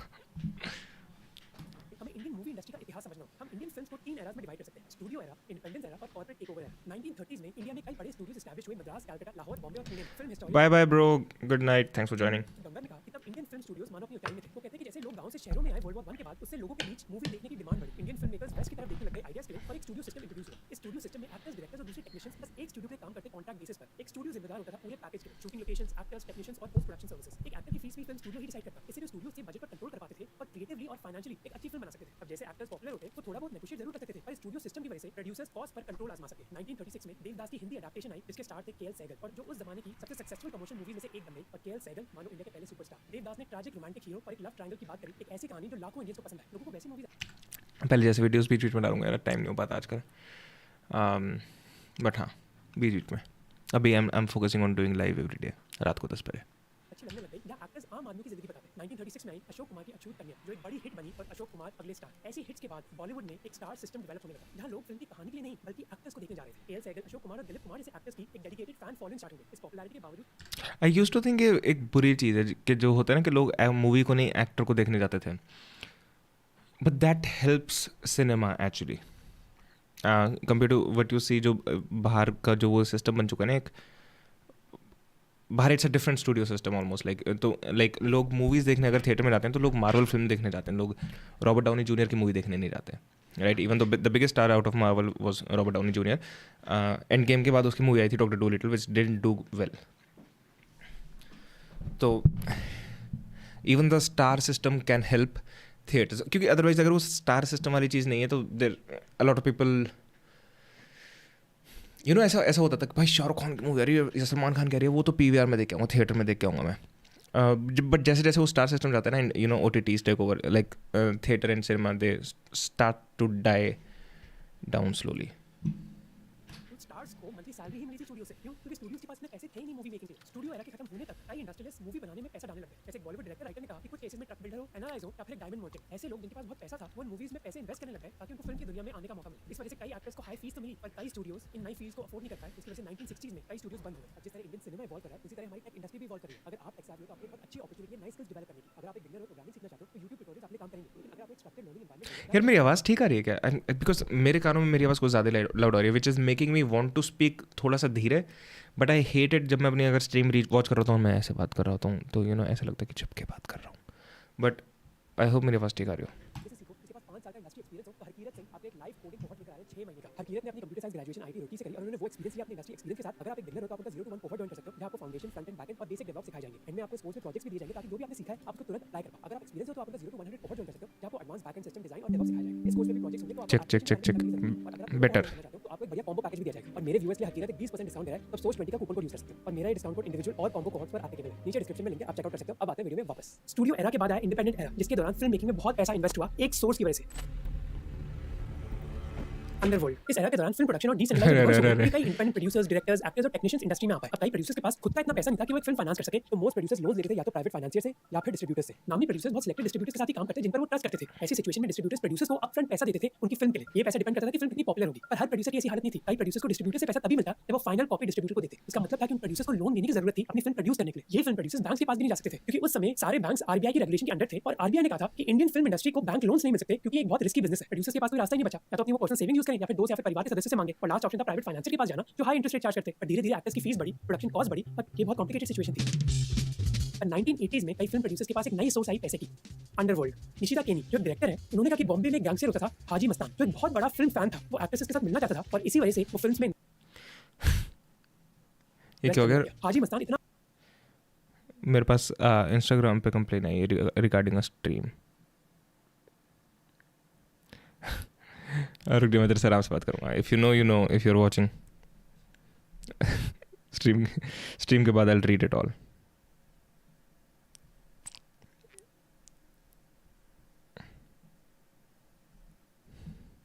एनीवेज आई शुड इतना बड़ा फैन था बॉलीवुड मूवीज का कि उसने शादी भी एक थोड़ी बहुत फेमस एक्ट्रेस सोना मस्तान से करी जो मधुबाला की तरह थोड़ी बहुत दिखती थी. एक ऐसी स्टार जिसका हाजी मस्तान अपनी नौजवानी में बहुत बड़ा फैन था.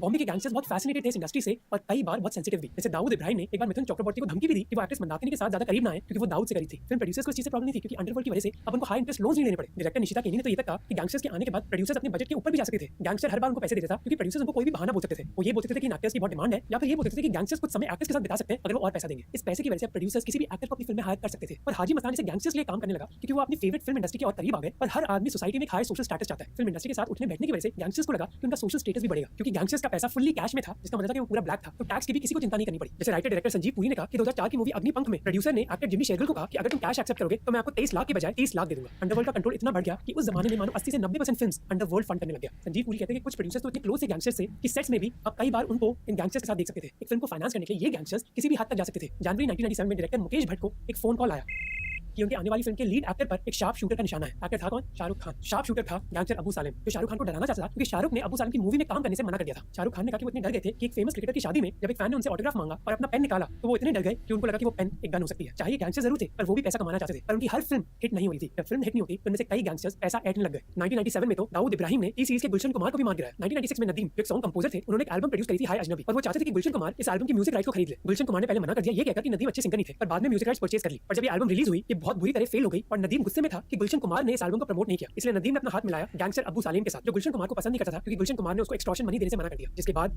गुलशन कुमार को मार गिराया गया। ये इंसिडेंट एक वेकअप कॉल था बॉलीवुड के लिए। उनको अंडरवर्ल्ड से बाहर आना ही पड़ेगा। कई फिल्म मेकर्स सरकार को बोल रहे थे कि इंडस्ट्री को ऑफिशियल रिकॉग्निशन दी जाए और ऐसे वायलेंट इंसिडेंट्स ने इन डिमांड्स की अर्जेंसी बढ़ा दी। 1998 में ऐसा ही हुआ।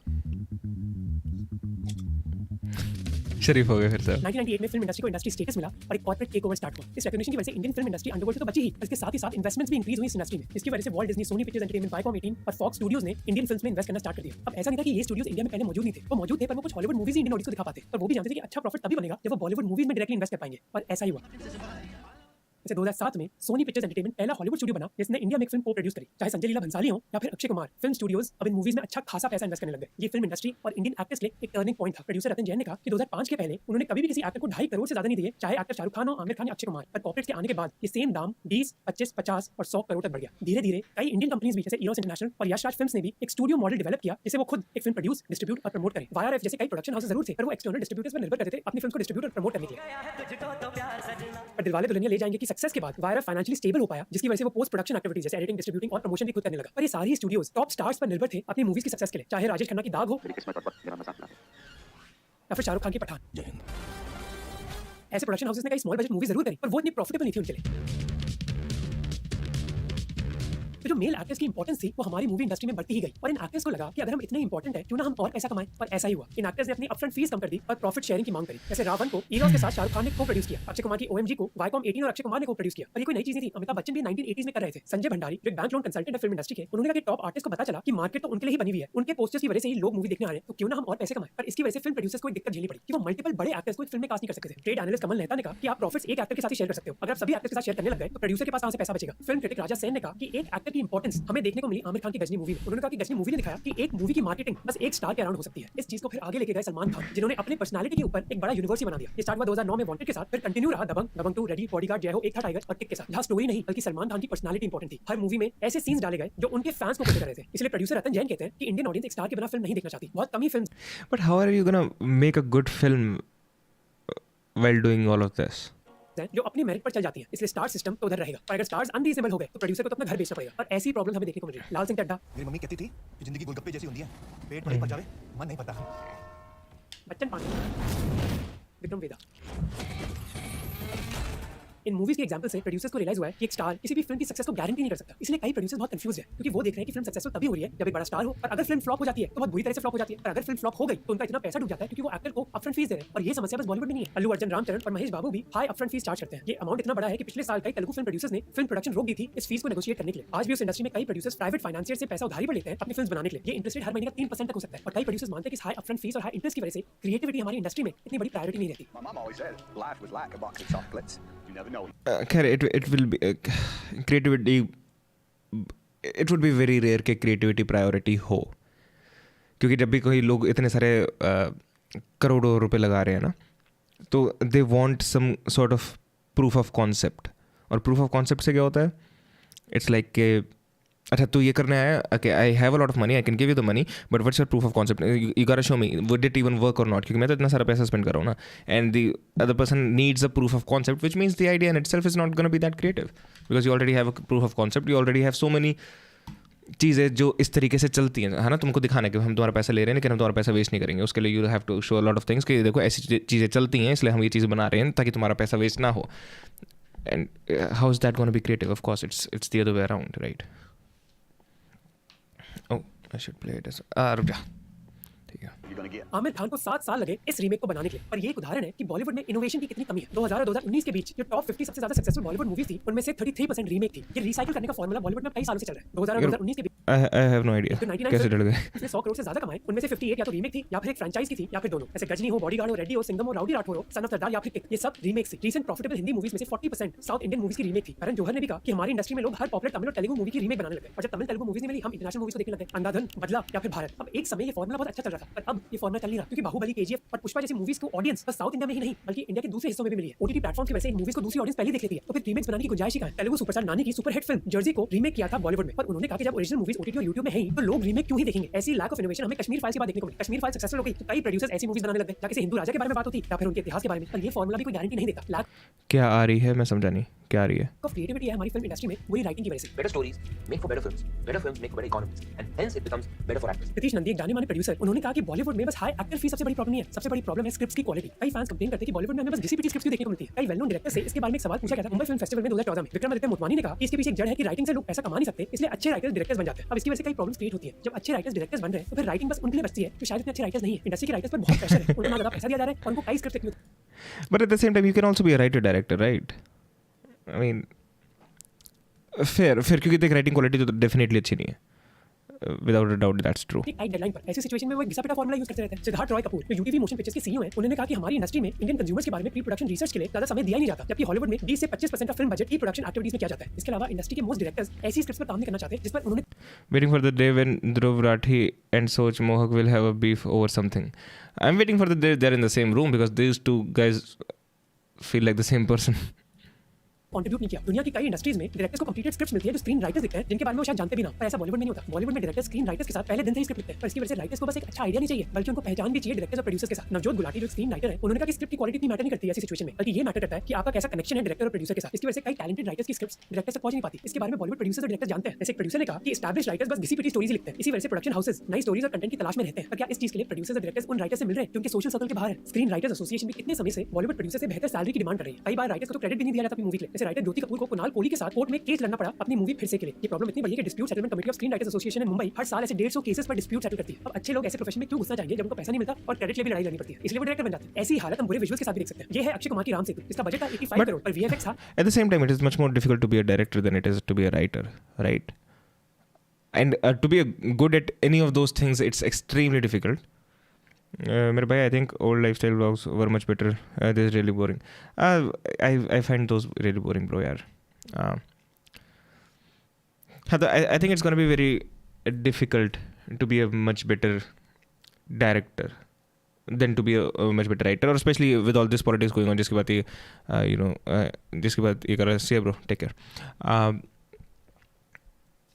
तो इवन जैसे बोला ना कि अच्छे राइटर्स जो होते हैं डायरेक्टर्स बन जाते हैं, लेकिन जो एवरेज राइटर्स होते हैं वो राइटर्स रह जाते हैं, और लेकिन जो कुछ अच्छे राइटर्स होते हैं जो शायद डायरेक्टर में होता है, उनके डायरेक्टर के साथ एक संपर्क भी नहीं होता, एक नेटवर्क भी नहीं होता. तो even if you want to be a director you need much more networking just based on that. ऐसा के बीच में कैसे चल रहा है? पुराने सेतु पे चल रहा है, वहाँ पानी की गहराई ट्रेन से निकल. That just looks bad. Audience वो है जो मार्वल और डीसी की मूवीज देखती है और उनको पता है कि अच्छे वीएफएक्स होते कैसे हैं. पर ऐसा नहीं कि हमारे देश में टैलेंट की कमी है. हरसिमरत सिंह एक वीएफएक्स आर्टिस्ट है जिन्होंने एवेंजर्स और थॉर जैसी हॉलीवुड मूवीज पर काम किया है, और वो कहते हैं जब आप हैरी पॉटर, स्टार वॉर्स और मार्वल जैसी मूवीज के एंड क्रेडिट देखोगे आपको कई इंडियन नाम मिलेंगे. गेम ऑफ थ्रोन्स के Lifestyle vlogs are the best test. I disagree. Dragons भी प्राण स्टूडियोज की इंडियन ब्रांच ने बनाए मुंबई में. प्रॉब्लम टैलेंट की नहीं है, प्रॉब्लम बजट और इंपॉर्टेंस की है. आरआरआर ने दिखाया कि अच्छा वीएफएक्स इंडियन मूवीज में हो सकता है. पर आफ्टर हाँ, RRR had good. I think Jawan also had really good VFX. हाँ, I think that's about it. Studios जो एक वीएफएक्स और एक एनिमेशन स्टूडियो है उसके सीईओ. और जहाँ तक ये VFX की बात है, it's usually the time allotted to the people. और उनको जितना पैसा और जितना टाइम मिलता है.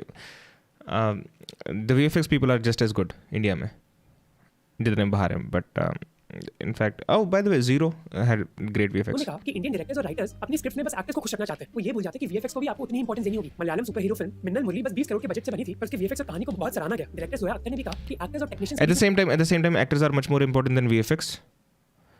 Actors की परफॉर्मेंस, स्टोरी की quality is much more important than VFX.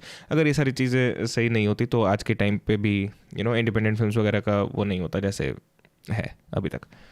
Independent lower budget films का इतना ज़्यादा वो नहीं होता. तो VFX is far from the most important thing, or it's not even in the top 2-3 things. VFX लोगों को आजकल लगता है क्योंकि ये बहुत ज़्यादा ना कॉमन हो रहा है, उसमें VFX बेकार है. It's something easy to complain about, but it's far from being the most important thing. जो गैप है पेमेंट का वो बहुत बड़ा है. And the thing is also the disparity of the above the line and below the line. I find it offensive. Your technical crew, it's offensive. You cannot make a good film without technicians. They are artists. They're not just technical crew. पर हमारे लिए भी बहुत आसान है ये बोलना कि बॉलीवुड की गलती है. साउथ इंडियन मूवी इंडस्ट्री तो बहुत अच्छा कर रही है. पर अगर आप सक्सेसफुल मूवीज पर नजर डालोगे तो आपको एक पैटर्न दिखेगा. KGF, RRR, पुष्पा, टाइगर, जवान या फिर पठान. एक पैटर्न दिखा. सुचित्रा त्यागी जो फिल्म क्रिटिक है वो कहती है कि अगर मैं एक मूवी थिएटर जा रही हूँ तो मुझे एक आउट ऑफ बॉडी एक्सपीरियंस चाहिए. मुझे एक रोलर कोस्टर चाहिए.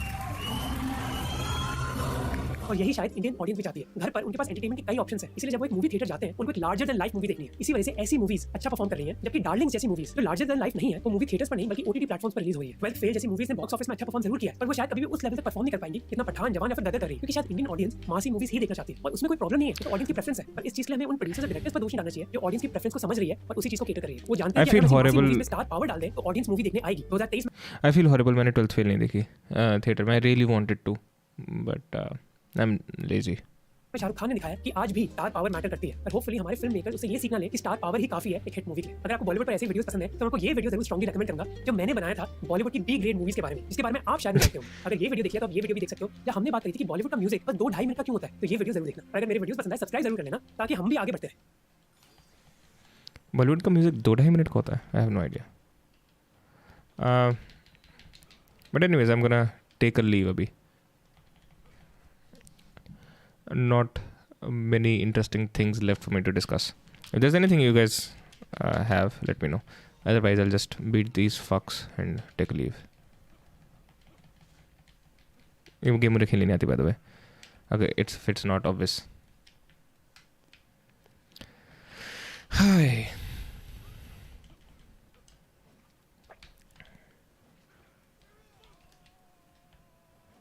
अरे कितना लंबा चिल्लाएगा. This is funny. This game looks really good, but at the same time, इस गेम की जो voice acting है, जो audio, that is very bad. Because I think Japanese game है, तो it's not necessarily meant for English speaking. But मैं English version में खेल रहा हूँ तो.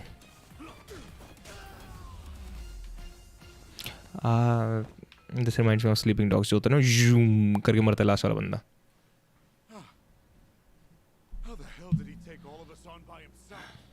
ऐसे कैसे कर दिया इसने? Looks like you enjoyed yourselves. Can you return to your posts now? Fortunately, the truck seems to be running a little late. I'll pretend I didn't see you goofing off. I have issue. मेरे पता नहीं दांत में क्यों के बहस क्या? Fuck. You're looking more like a technical fighter now. Well, I don't know what happened. neutralizing the enemy methodically is smarter than a street fight, is it not? I only bothered to learn it to kill time at the temple. I was only killing time with this fight too.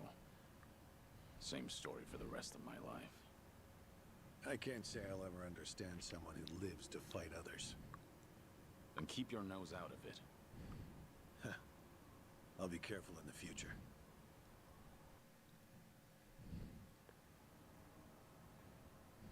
Go you.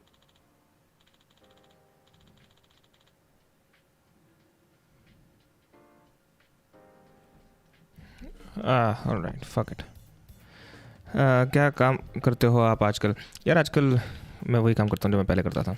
I've been making videos for people, making और अपनी short films बनाने अपने लिए short films बना रहा हूँ और लोगों के लिए फिल्म्स बना रहा हूँ. जो videos whatever you want to call it. दूसरों का काम करके पैसा मिलता है, अपना काम करके जिंदगी मिलती है. और ये I just like doing this. And the man who pulled the trigger on it all was a trifling Tojo clan officer, Masumi Arakawa. If one traitor can bring down an entire clan, then perhaps the foundations were fragile to begin with. We intend to learn from their mistake. I say one thing and this is what I... All right. I'll refrain from insulting them. It's the organization you devoted the majority of... Not only my own. All of the people I've cared about. For all that to go up in smoke. I don't think this will come as any consolation. The days when Yakuza could go strutting around in the open I think the Tojo clan was destined to disappear no matter what. Inevitably, the Omi alliance pushing in from Kansai. It's only a matter of time. You were right. About what? There was no... Sorry to hear that. You guys are not gamers, लेकिन अगर ऐसी games होती हैं I prefer these games जिनमें you can skip the dialogues एक portion करके instead of the whole cutscene.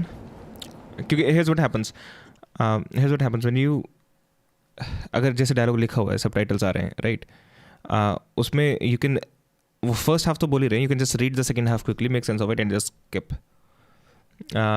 खुशी नहीं मिलती नहीं वी मेट कुछ टाइम पहले आई डोंट नो 2 महीने पहले शायद Truck's here. It's 10 minutes behind schedule. Copy that. See anything else? There's a van guiding the truck. That okay? यार I'm always in touch with people who I'm close with. मतलब I don't think जब doesn't matter कि तुम लोगों ने मुझे कब से देखा है जो भी लोग तुमने आज तक मेरी वीडियो में या किसी और के साथ मुझे देखा होगा ना I'm still in somewhat touch with them. Of course हर कोई अपनी लाइफ में कहीं ना कहीं बिजी होता है. Negative. It's with a black van. The truck's following it. Stop them both immediately. Another vehicle wasn't part of the plan. Hey, stop! Come on, over here!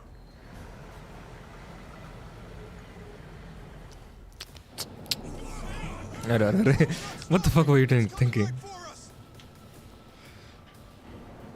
Action sequence incoming. ये पूरी game यही होगी क्या मतलब लोगों से लड़ना अकेले हाथापाई करनी I think so. Holy fuck. अरे और पूरी गेम में जब से शुरू हुई है ना मेरे कैरेक्टर के लिए बोल रहे हैं ना तो बुढ़ा हो गया. He doesn't look old at all.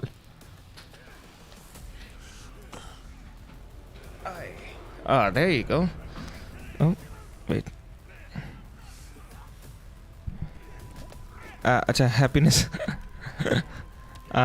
किस चीज़ से यार? यार happiness is not a goal of my life यार. It's a very temporary thing. तुम कभी खुश होते हो कभी नहीं होते तो I'm not chasing happiness उस तरीके से. Like it's fine if I'm happy, if I'm not concerned about it. Sometimes I'm happy, sometimes I'm not. So you know. All right.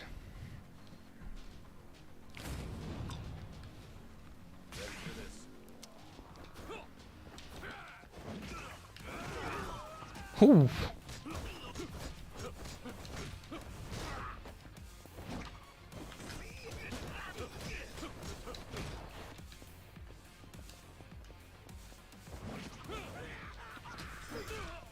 हट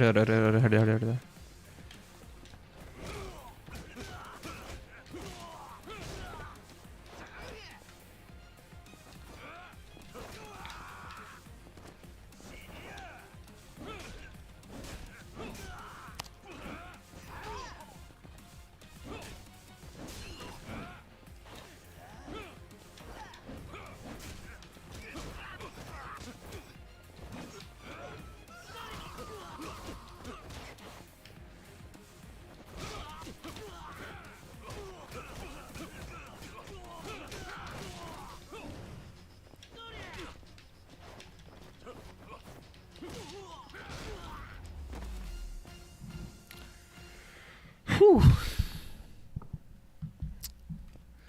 Fucking hell. Alright.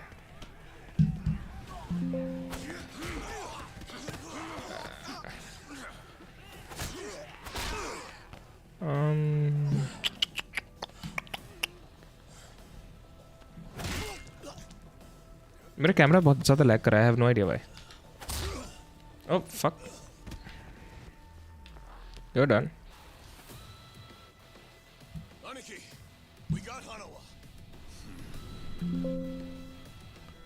चैट कहाँ गई? Chat कैसे गायब हो गई?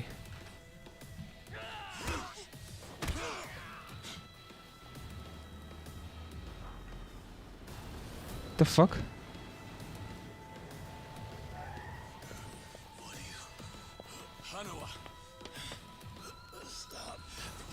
Fuck it, guys. गई तो गई. Anyways, I'll take a leave now. I'll enjoy this game thodi bahut. And thanks a lot for watching. I'll see you tomorrow. Goodbye. Oh, तेरी भैंस की, हाँ. Goodbye, guys. See ya. Bye bye.